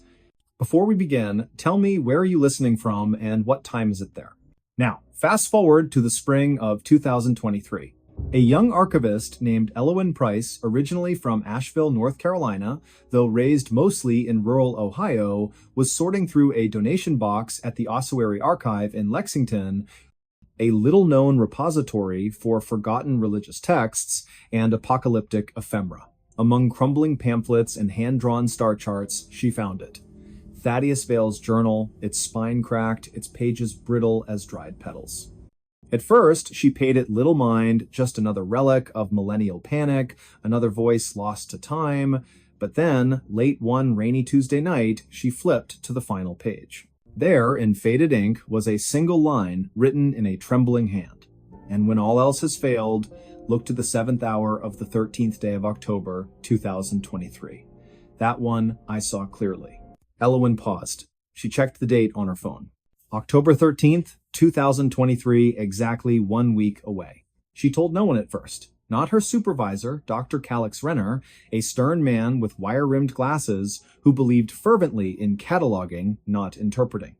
Not even her roommate, a folk musician named Jory, who played a battered upright bass and claimed to speak in dreams with dead jazz trumpeters. But she couldn't let it go. There was something about the phrasing, the specificity, the weight of it.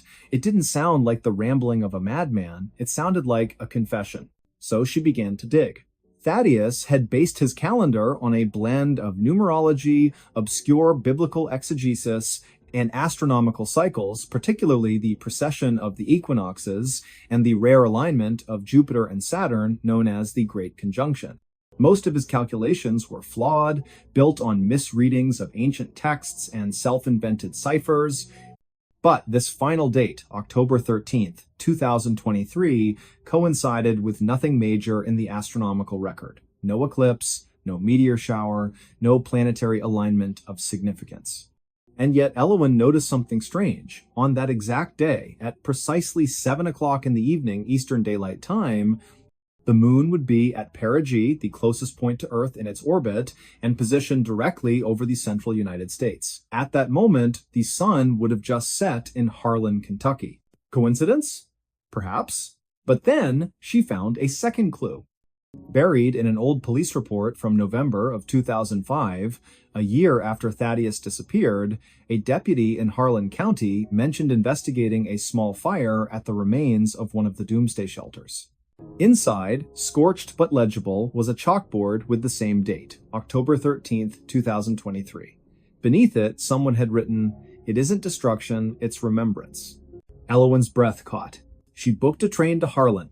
The journey took nearly 10 hours, winding through the Blue Ridge Mountains, past coal towns with sagging porches, and churches painted white with peeling trim. When she arrived, the air was thick with the smell of pine and distant rain. Autumn had already begun to paint the hills in amber and rust.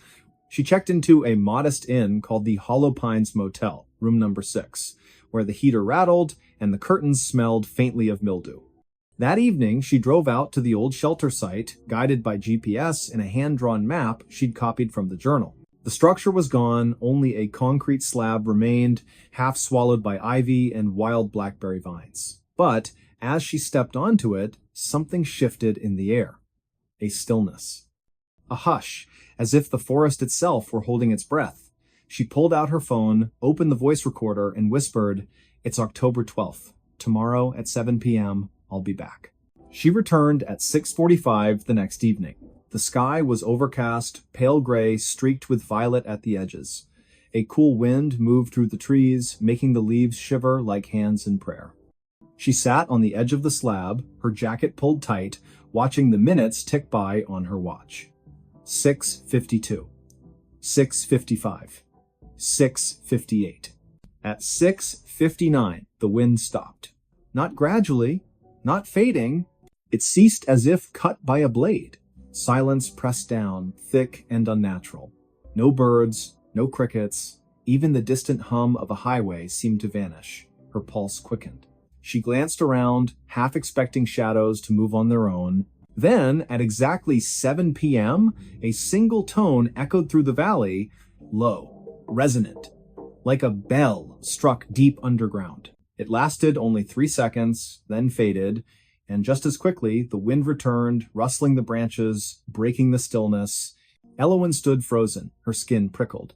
She reached into her bag and pulled out a portable spectrum analyzer she'd borrowed from a physics professor friend, something meant to detect electromagnetic anomalies. To her astonishment, it had recorded a brief spike in low-frequency waves at exactly 7 o'clock frequency, matching no known natural source, and lasting precisely 2.8 seconds. She stared at the screen, heart pounding. Was it man-made, a military test, a geological event, or was it impossibly something else? She spent the next 6 months chasing answers. She interviewed elderly locals who remembered Thaddeus Vale, some with reverence, others with scorn. One woman, Mavis Cray, who had been 16 when the shelters were built, recalled seeing Thaddeus standing alone at midnight on New Year's Eve, 2000, staring at the stars and weeping. He kept saying, "I got most of it wrong, but one day I saw it clear." Another man, a retired geologist named Silas Tovey, confirmed that the region sat atop a network of ancient quartz veins, minerals known to amplify electromagnetic signals under certain conditions. Could Thaddeus have known? Had he discovered something by accident, by vision, by madness that science had yet to explain? Elowen published her findings in a small academic journal, careful not to claim proof, only possibility. She titled it Anomalous Temporal Events and the Psychology of Prophetic Failure. It garnered little attention except from one person. A letter arrived at the archive 6 weeks later, postmarked from Boise, Idaho. No return address.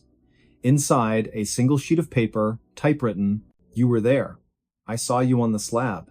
You heard it too. I've waited 20 years. He told me it would happen only once. Only for those who believed enough to doubt. Tell me, did you feel it?" Not sound, not vibration, but memory. As if the world remembered something it had forgotten. No signature. Just that. Elowen never replied. But sometimes, late at night, when the house is quiet and the streetlights flicker outside her window in Columbus, where she now lives, she opens the journal again. She runs her fingers over that final line. That one, I saw clearly. And she wonders, was it a hoax? A delusion? Or did Thaddeus Vale, in all his flawed brilliance, truly glimpse one moment not of destruction, but of resonance? A single date when time bent just enough for something to slip through? Not the end of the world, but a whisper from it. Think about that. What if the apocalypse isn't fire and ruin? What if it's a moment so quiet, so precise, that only the ones who are truly listening will ever know it happened? And what if it already did? October 13th, 2023, 7 o'clock in the evening, Eastern Daylight Time. In a field in Kentucky, beneath a motionless sky, a tone rang out, brief, unexplained, undeniable. And somewhere, perhaps, Thaddeus Vale smiled. Because even prophets get things wrong. But sometimes, just once, they're right. And when they are, the world doesn't end. It simply pauses and listens. The urban legend that locals swear is real and won't talk about at night. In the hollowed hills of northern West Virginia, where the trees grow thick and the valleys swallow sound like secrets never meant to be spoken, there's a stretch of road locals avoid after sundown. Not because it's dangerous in the usual way, no sharp curves, no history of accidents, but because something walks there, something that doesn't belong. The road is called Hollow Creek Lane, winding through the unincorporated township of Gormley Mills, a place so small it doesn't appear on most maps, and so quiet that even birds seem reluctant to sing past twilight.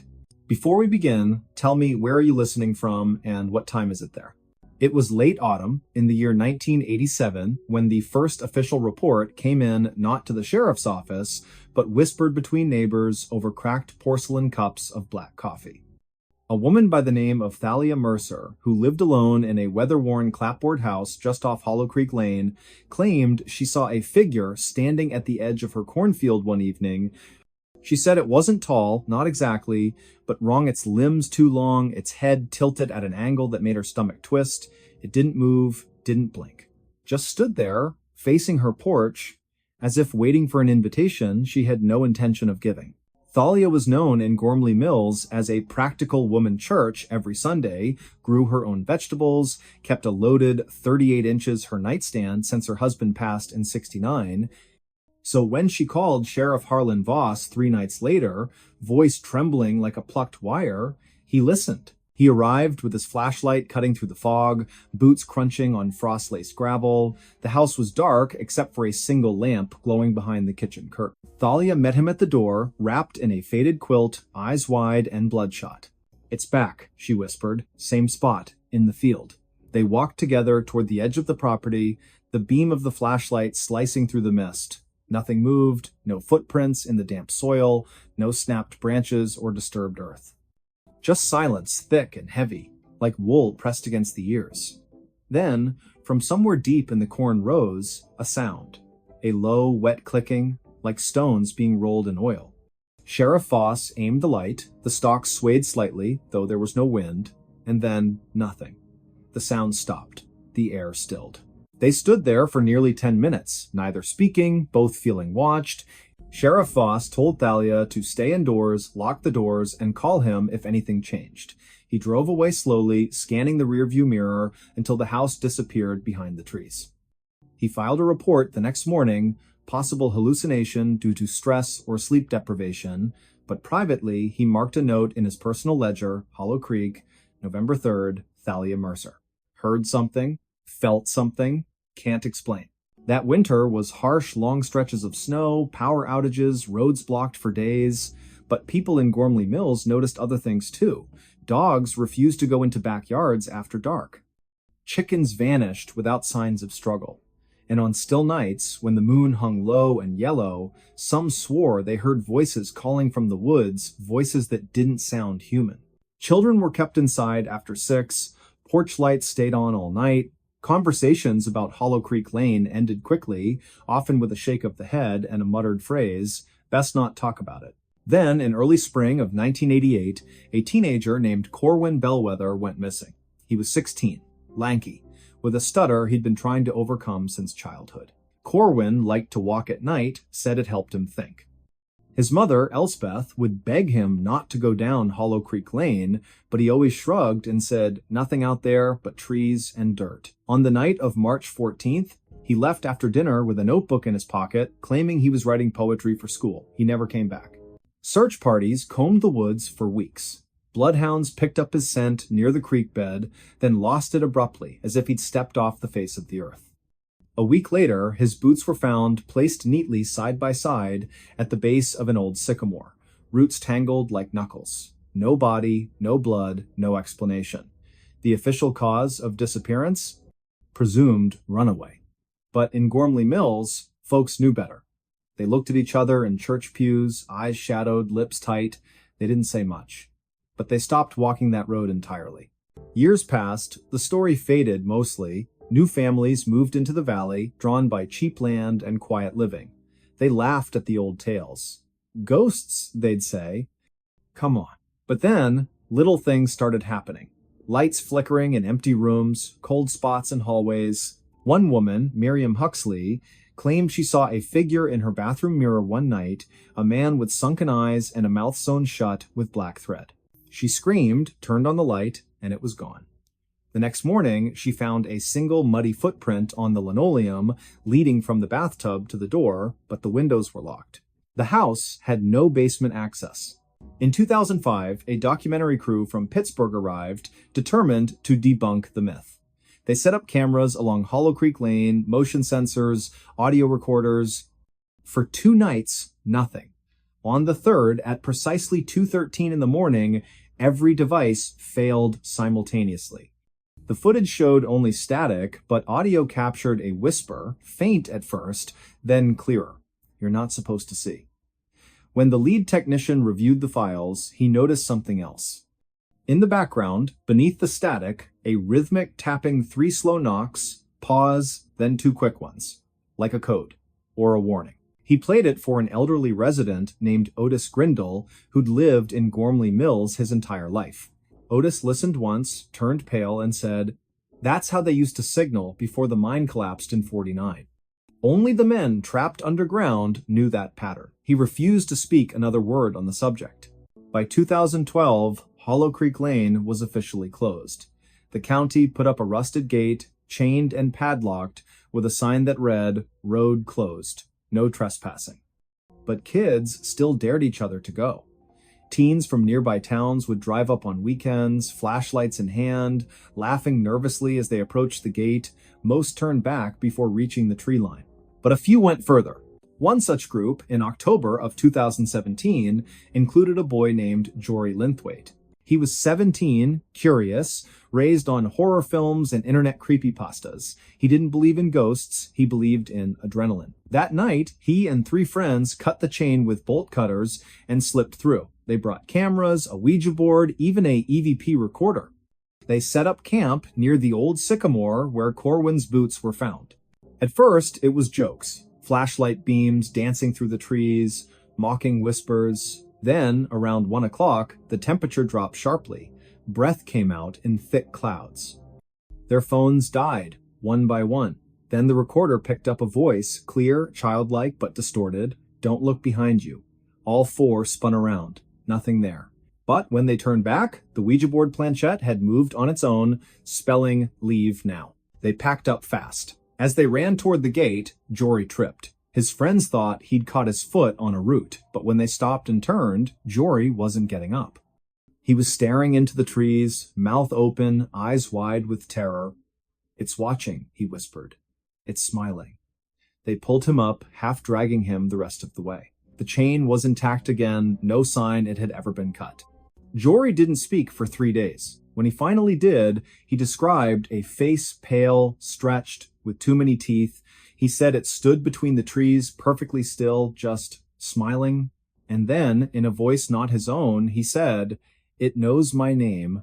After that, the county welded the gate shut, installed surveillance cameras. Within a week, all 4 cameras malfunctioned. Footage showed nothing but snow, even though the night was clear. And in the corner of one frame, barely visible, a shadow tall, thin, with fingers too long to be real, reached slowly toward the lens. To this day, residents of Gormley Mills won't go near Hollow Creek Lane after dark. If you ask them why, they'll change the subject, or give you a look one that says, "You don't want to know." But if you visit in late autumn, when the leaves turn brittle and the wind carries the scent of damp earth and decay, stand at the edge of that road at dusk. Listen, really listen. You might hear the faintest echo of footsteps, slow, deliberate, coming from nowhere and everywhere at once. You might feel the air thicken, your breath shorten, your skin prickle as if unseen eyes have settled on you. And if you're foolish enough to step past the gate, to walk just a few yards down that cracked asphalt path, you may notice something worse. The silence isn't empty. It's waiting. And sometimes, on the coldest nights, when the moon hides behind clouds and the world holds its breath, you can hear it breathe back. They say it mimics voices, calls out names in familiar tones, your mother's lullaby, your best friend's laugh, just to lure you deeper. But those who've heard it warn, don't answer, don't turn. Don't even think about looking back. Because once it has your attention, it never lets go. There's a reason the elders in Gormley Mills whisper prayers before bedtime, why parents check their children's windows twice, why on certain nights the entire town seems to go dark at once, as if hiding. It's not superstition, it's survival. And if you find yourself near Hollow Creek Lane when the clock strikes midnight, remember this: the stories aren't legends, they're warnings. And the thing in the woods? It remembers every person who didn't listen. Even now, in the hush between heartbeats, in the space where shadows grow longer than they should, something stirs. Not far, not loud, but close enough to hear you breathe. So tell me again, where are you listening from? And more importantly, are you alone? A ghost ship drifted into port with a fresh meal on the stove. It was the winter of 1987 when the fishing trawler Marianne V slipped silently into the harbor of Gloucester, Massachusetts, just before dawn on a brittle February morning. No lights flickered from her deck, no voices called out, no radio signals preceded her arrival. She came like a shadow drifting through fog, her bow nudging gently against Pier 6 as if guided by unseen hands. The first to notice her was Elias Thorne, a weathered dockhand with 40 years of salt in his bones and frost still clinging to the brim of his wool cap. He'd arrived early to check lobster traps, steam rising from his coffee cup curling into the pale gray sky. When he saw the vessel listing slightly, paint peeling like old skin, name barely legible beneath grime, he froze. His breath caught, not from cold, but from instinct. Something was wrong. Deeply wrong. Before we begin, tell me, where are you listening from and what time is it there? Elias approached slowly, boots crunching over frozen patches of seaweed and ice. The Marianne V had been reported missing 3 weeks prior, last seen off the Georges Bank during a sudden nor'easter that had swallowed 2 other boats whole. The Coast Guard had called off search efforts after 10 days, assuming all hands lost, and yet here she was, intact, afloat, and strangely, undisturbed. No signs of storm damage, no gaping holes in the hull, nothing overturned on deck, just silence. A thick, suffocating silence that pressed against Elias's ears like cotton. He called out once, twice, no answer. Then, steeling himself, he climbed aboard. The moment his boot touched the deck, he felt it a chill that wasn't from the wind.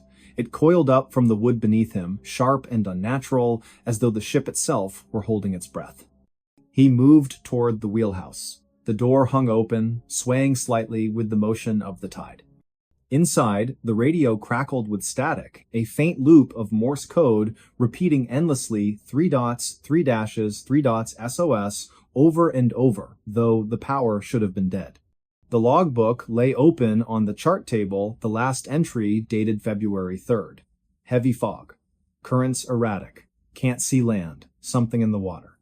The handwriting grew jagged, frantic, as if written under duress. Elias flipped back a few pages. Earlier entries spoke of routine hauls, calm seas, even jokes about Captain Rourke's terrible stew. But then, around January 28th, the tone shifted. Crew restless. Emery claims he saw lights beneath the surface, not bioluminescence, too steady, too deep.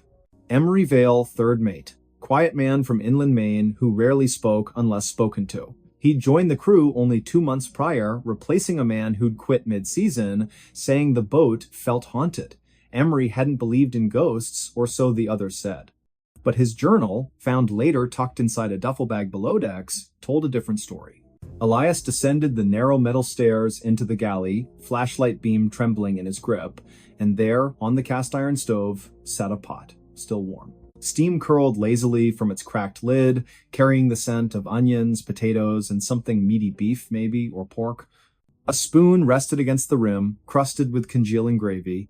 Beside it, a chipped blue mug held tea, long gone cold, but unmistakably brewed that morning. Or the night before. Or whenever. Time didn't seem to matter here. He backed away, heart hammering. No one could have boarded without being seen. The harbor was monitored, no small craft had entered after midnight, and yet the meal was fresh. As if someone had stepped away just seconds ago. Then he heard it. A soft clink. From the mess hall, like a fork tapping a plate. He turned slowly. The door stood ajar. Darkness pooled beyond it. He pushed it open with the toe of his boot. Tables bolted to the floor. Benches intact.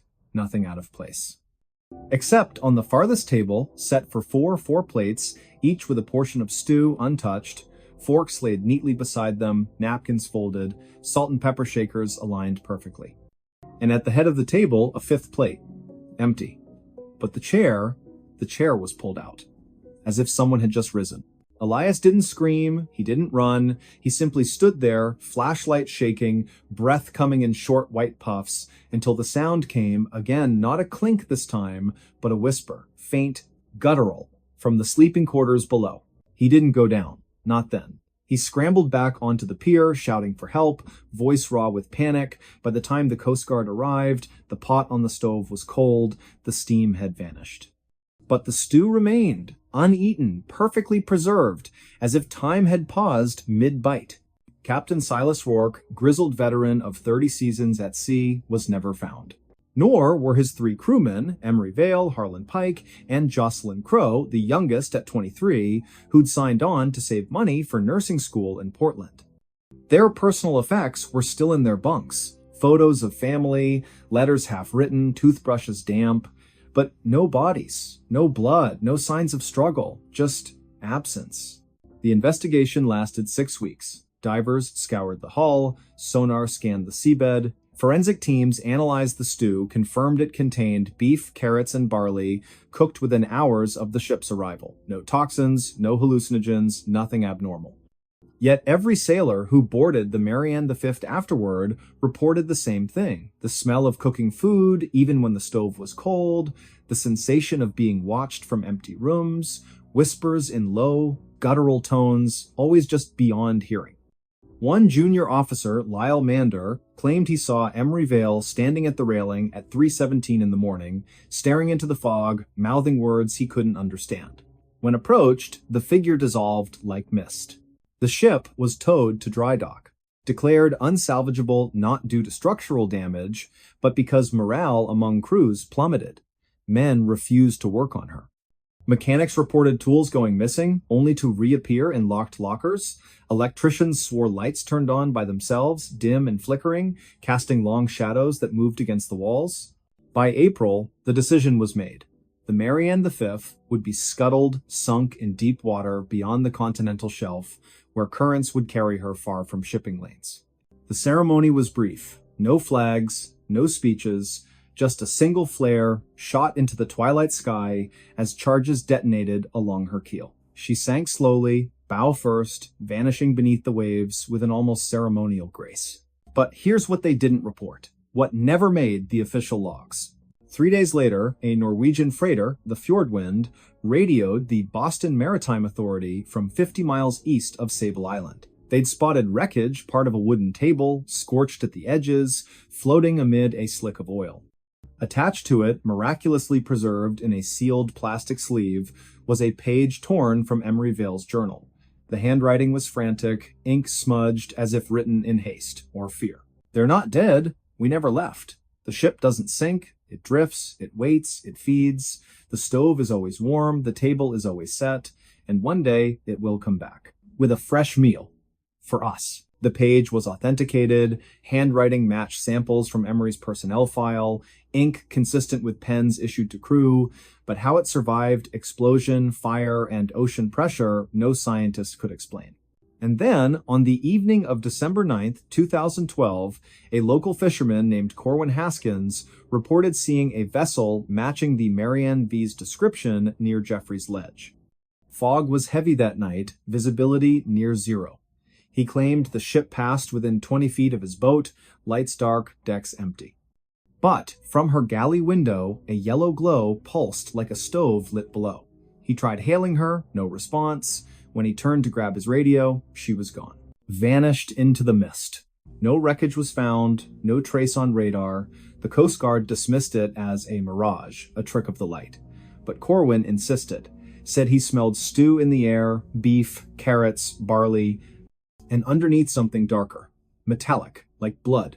To this day, Gloucester fishermen avoid that stretch of water after sunset, especially in winter, especially when the fog rolls in thick and silent. Some say if you listen closely on still nights, you can hear the Morse code 3 dots, 3 dashes, 3 dots echoing from beneath the waves. Others claim to see a faint glow beneath the surface, drifting with the current like a lantern in the deep. And every year, around February 10th, a single bouquet of wilted wildflowers appears on the railing of Pier 6. No note, no signature. Just flowers brown at the edges, salt stiffened, as if carried across the sea.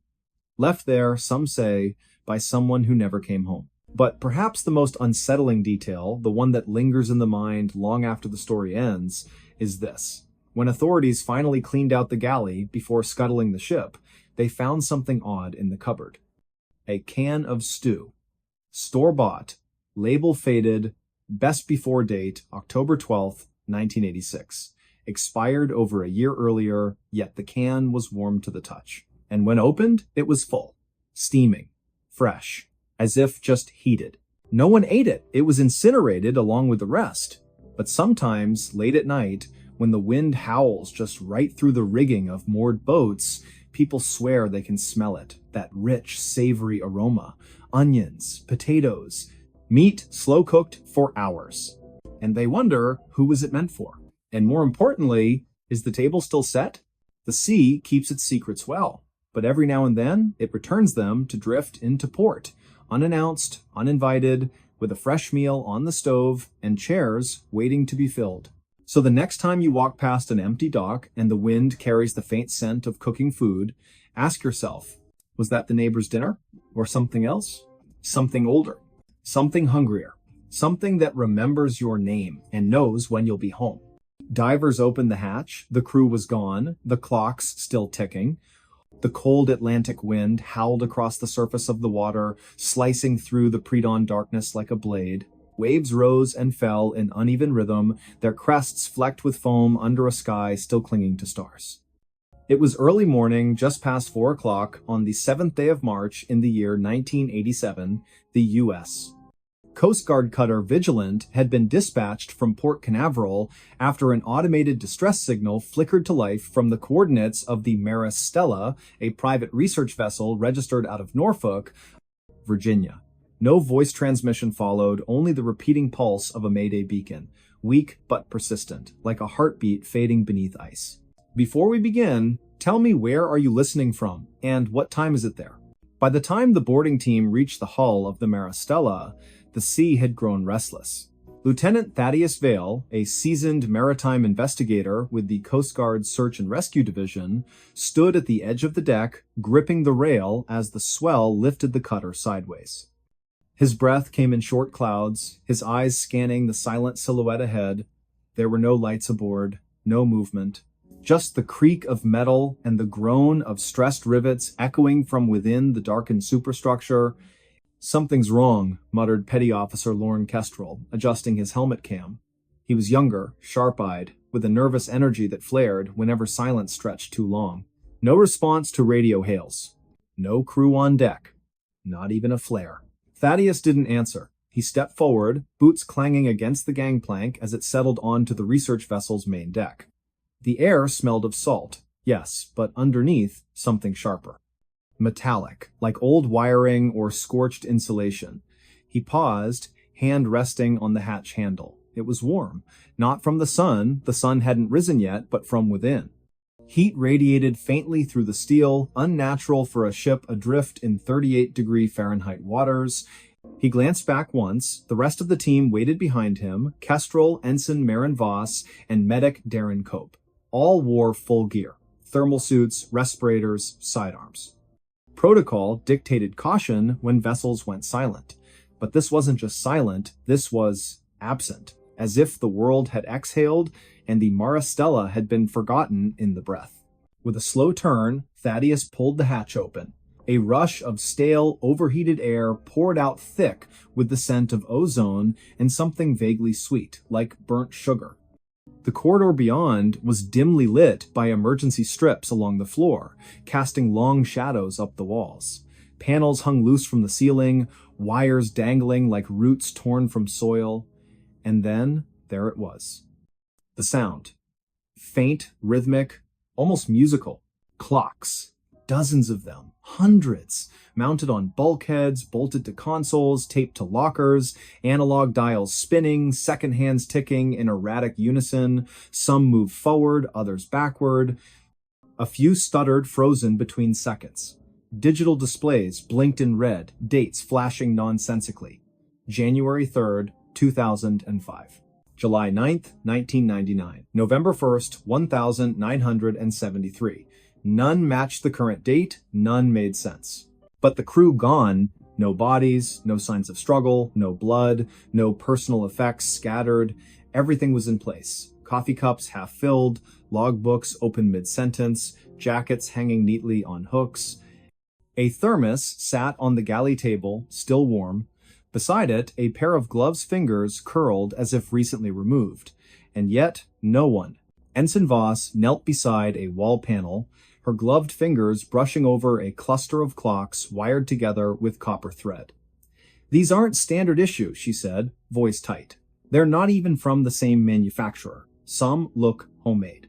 Darren Cope moved toward the sleeping quarters, door ajar, bunks made, pillows flattened, as though someone had just risen. He checked the head, the mess hall, the engine room, all empty. "It's like they vanished," he whispered. "Just stepped out of their lives." Thaddeus walked deeper into the vessel, drawn toward the central lab. That's where the heat intensified. The door was sealed shut, reinforced with a manual latch on the outside. He hesitated. Then, with a grunt, he turned the wheel and pushed. Inside, the temperature climbed near 110 degrees. Rows of monitors lined the far wall, all dark except one, a single screen glowing with shifting waveforms, pulsing in time with the ticking from the hallway. In the center of the room stood a cylindrical chamber, roughly 6 feet tall, constructed of polished steel and glass. It hummed softly, a low frequency vibrating through the floor. Wires snaked from its base into a junction box labeled Temporal Feedback Array. Do not disconnect. Thaddeus approached slowly. On the console beside the chamber, a logbook lay open. The last entry read, March 6th, 1987, final test initiated at 2200 hours. Field stabilized at 0.87 terahertz. Temporal resonance achieved. Crew reporting mild disorientation. Clock drift noted in adjacent sectors. Proceeding to Phase 3 despite protocol concerns. Dr. Corwin Hale insists integrity holds. If this works, we may witness causality inversion. God help us if we don't return. Below it, scrawled in different ink, shaky and urgent, we weren't supposed to see it. We weren't supposed to remember. The clock doesn't move forward, it chooses. It chose to erase us. Don't open the chamber, don't listen to the ticks. They're not counting time, they're counting down to when you forget too. Thaddeus stared at the page. His throat tightened. Behind him, Kestrel entered, breathing hard. "Lieutenant, you need to see this." He led Thaddeus back to the bridge.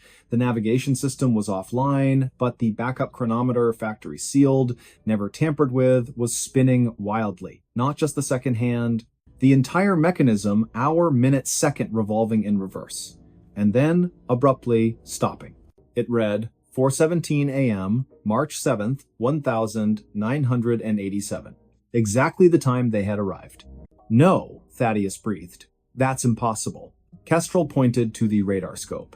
Empty. No other vessels within 50 nautical miles, no aircraft, nothing. Yet on the communications board, the tape recorder was running. They rewound it, pressed play. Static. Then a voice, calm, familiar. It was Thaddeus's own. "This is Lieutenant Thaddeus Vale. We've boarded the Maristella at approximately 4:17 M crew is missing, systems compromised. Recommend immediate quarantine and retrieval. Do not approach the central chamber. Repeat, do not open it." The recording ended. Silence fell like a weight. Marin Voss looked up, face pale. That was just recorded. We haven't reported anything yet." Thaddeus turned toward the lab. The humming had changed, grown louder, more insistent. The single monitor now displayed a new message, scrolling in crisp white text. "Initiation sequence. repeated. Observers registered. Temporal loop confirmed. And below it, previous attempt failed.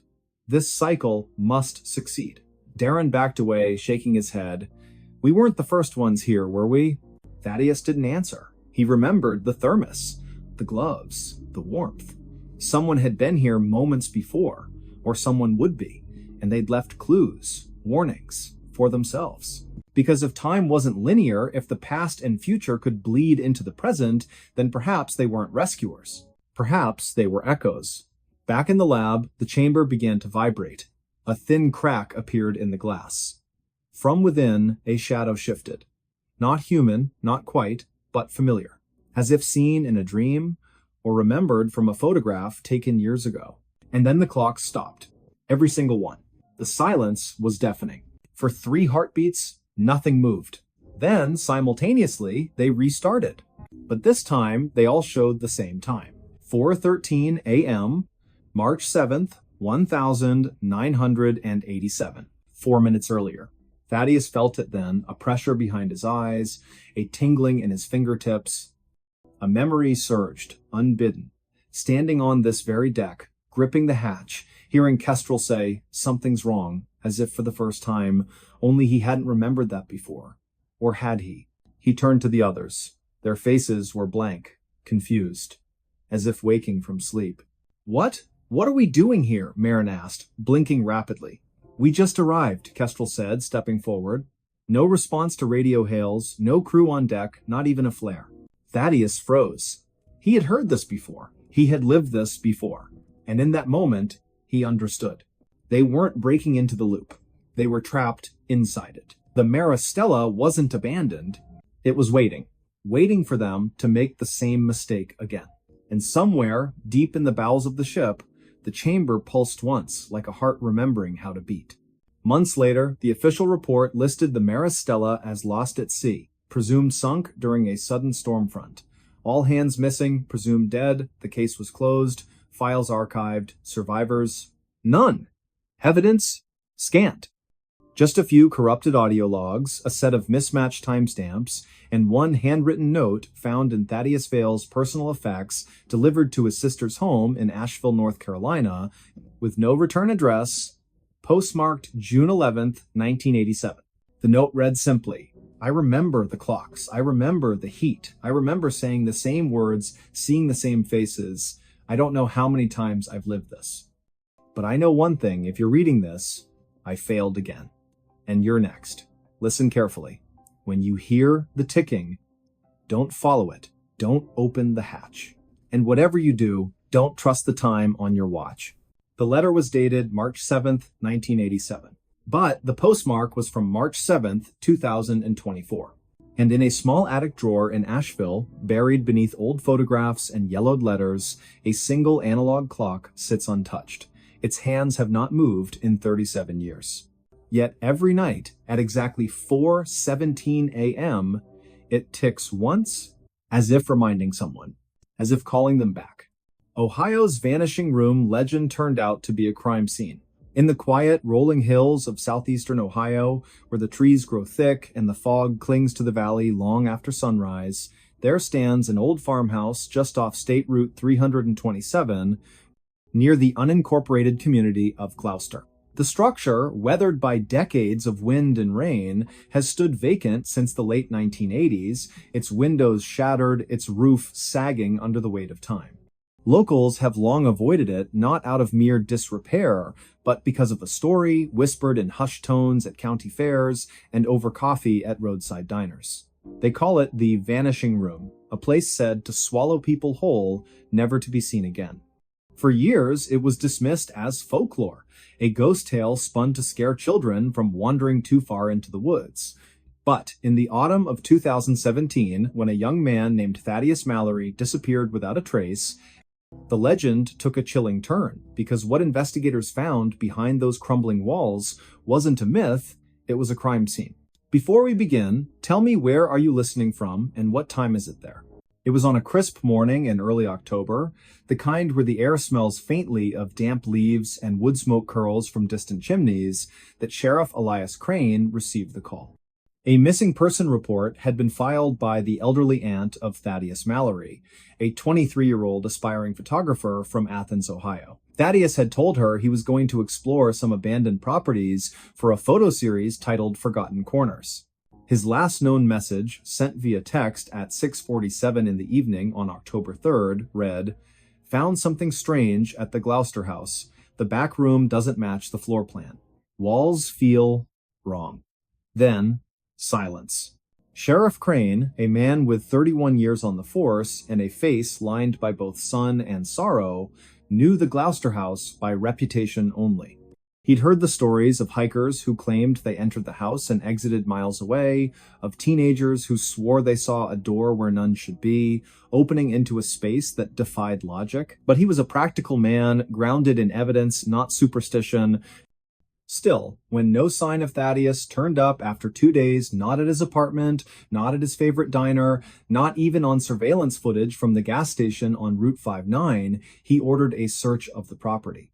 The team arrived just after dawn on October 6th, their breath visible in the pale light. The house loomed ahead, surrounded by knee-high weeds and rusted farm equipment half swallowed by the earth. Deputy Marlowe, a rookie with nerves tighter than a snare drum, led the way, flashlight trembling slightly in his grip. The front door groaned open with a sound like a dying animal, releasing a wave of cold, stale air that carried the scent of mildew and something sharper, something metallic. Inside, the house was eerily intact. Dust coated every surface, but there were no signs of forced entry, no broken furniture, no struggle. It was as if time had simply stopped. Photographs still hung crooked on the walls, a calendar from 1986 frozen on the month of July. Sheriff Crane moved through the kitchen, then the parlor, calling out Thaddeus's name, his voice echoing through the hollow rooms. Nothing answered. Then they reached the hallway. It was here that things began to feel off. The corridor seemed longer than it should have been, stretching farther than the exterior walls allowed. The floorboards creaked unevenly, and the wallpaper, once floral, now peeling in long strips, pulsed faintly in the draft, as though breathing. Deputy Marlowe paused, turning to the sheriff. "Sir, did we pass that door before?" he asked, pointing to a narrow paneled entrance on the left. Crane frowned. He didn't remember it. They opened it. Beyond lay a small room no more than 10 feet by 12, but everything about it felt unnatural. The ceiling sloped downward at an impossible angle, though the house outside had a flat roof. The walls were covered in crude symbols, drawn in what later tests would confirm as human blood, layered over decades. And in the center of the floor, a circle had been etched into the wood, filled with ash and bone fragments. Most disturbing of all, the room had no window, yet a faint greenish light seemed to emanate from the corners, flickering like old television static. Sheriff Crane's radio crackled. "We've got movement on thermal," came the voice of Officer Lyle, stationed outside. "2 figures, inside the house. One near the back hall. The other, sir. The second heat signature is coming from inside the west wall." Crane turned slowly, flashlight beam cutting through the dust. There was no west wall in this room, it faced north. His pulse quickened. He stepped toward the northern wall, pressing his palm against the plaster. It gave slightly, like soft clay. He pushed harder, and his hand sank through. He yanked it back with a gasp. The hole sealed itself instantly, leaving no mark. "This isn't possible," Marlowe whispered, backing away. "This isn't real." But it was real. And worse, it was occupied. Later analysis would reveal traces of DMT and other hallucinogenic compounds in the air, suggesting someone had been burning psychoactive substances to induce altered states. But forensic teams also uncovered human remains buried beneath the floorboards, 3 sets of bones, carbon dated to the 1970s, 80s, and early 2000s. Dental records confirmed one belonged to a woman named Elspeth Vaughan, reported missing in 1979 after telling friends she was investigating a doorway to another place in rural Ohio. And then there was Thaddeus. On October 9th, during a second sweep of the property, K-9 Unit Officer Renata Cho discovered a trapdoor hidden beneath a collapsed section of the basement. Behind it, a narrow tunnel descended into darkness. The walls were lined with photographs, dozens of them taken inside the vanishing room. Faces stared out from the images, mouths open in silent screams, eyes wide with terror. Among them was Thaddeus, captured mid-stride, unaware, seconds before vanishing from the known world. At the end of the tunnel, they found him, not alive. Not exactly. His body was seated upright, propped against the stone wall, dressed in the same clothes he'd worn the night he disappeared. His skin was pale, almost translucent, stretched tight over his bones. His eyes were open, pupils dilated, fixed on a point beyond the ceiling. In his lap lay a leather-bound journal filled with frantic handwriting, sketches of shifting corridors, spiraling staircases leading nowhere, and repeated phrases, "It watches, it learns. It remembers names." The final entry, dated October 4th, just one day after his last text read, "I think I'm still here. I think I never left. But something else is wearing my face now." If you find this, don't go back, don't look for the door, it knows you're looking, it's always listening. The case was officially closed in March of 2018. Authorities cited homicide, though no suspect was ever identified.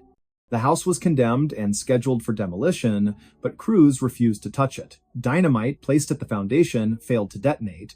Bulldozers stalled mid-approach, engines dead despite full tanks.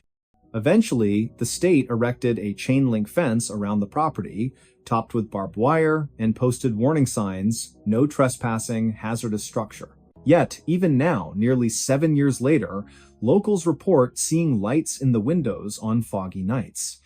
Hunters claim to hear whispers drifting through the trees, voices calling names of people who've never been to Gloucester. And sometimes, on the edge of sleep, residents swear they feel a pressure behind their eyes, a sensation of being pulled not forward, but sideways into a space that shouldn't exist. The vanishing room, it seems, is not done, and perhaps it never will be. Because legends don't die in places like Ohio. They wait, they breathe, they grow hungry. And they remember. Thaddeus Mallory was not the first. He certainly won't be the last. So the next time you drive down a lonely road, past a house that looks just a little too still, a little too quiet, ask yourself, does the layout make sense? Do the doors line up? And when you pass by, do you feel, just for a second, as though the air has thickened and something on the other side of the wall has noticed you? Be careful. Some rooms don't let go. Some doors only open one way. And some houses, like the one near Gloucester, standing sentinel in the mist, don't just hold secrets, they feed on them. The investigation remained open for months, though leads dried up faster than puddles in summer heat. Psychologists analyzed Thaddeus's journal, concluding he likely suffered a psychotic break induced by toxins or isolation. Skeptics pointed to mold, carbon monoxide, or underground gas leaks as explanations for the hallucinations, but none could explain the photos. None could explain how his body appeared untouched by decay, preserved in a state that defied medical understanding. And no scientist could replicate the phenomenon of the shifting walls, the impossible geometry, the way the room seemed to exist outside normal dimensions.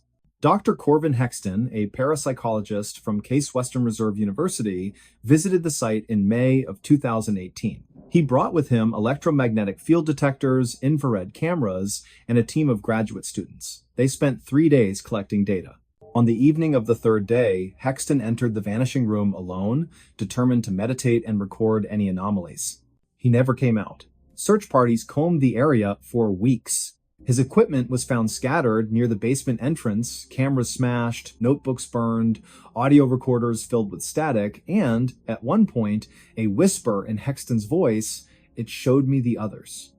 They're still walking. They don't know they're dead. After that, the state declared the property off-limits indefinitely. The fence was reinforced, motion sensors installed, helicopter flyovers increased. But still, the stories persist. In 2022, a drone operated by a storm chaser caught footage of the house during a thunderstorm. In one frame, clear, undeniable, the back door opens. A figure steps out. Tall, thin, wearing a coat that flaps in a wind no one else feels. The face is blurred, distorted, as if reality itself refuses to focus on it, and in its hand, it holds a camera. Thaddeus's camera.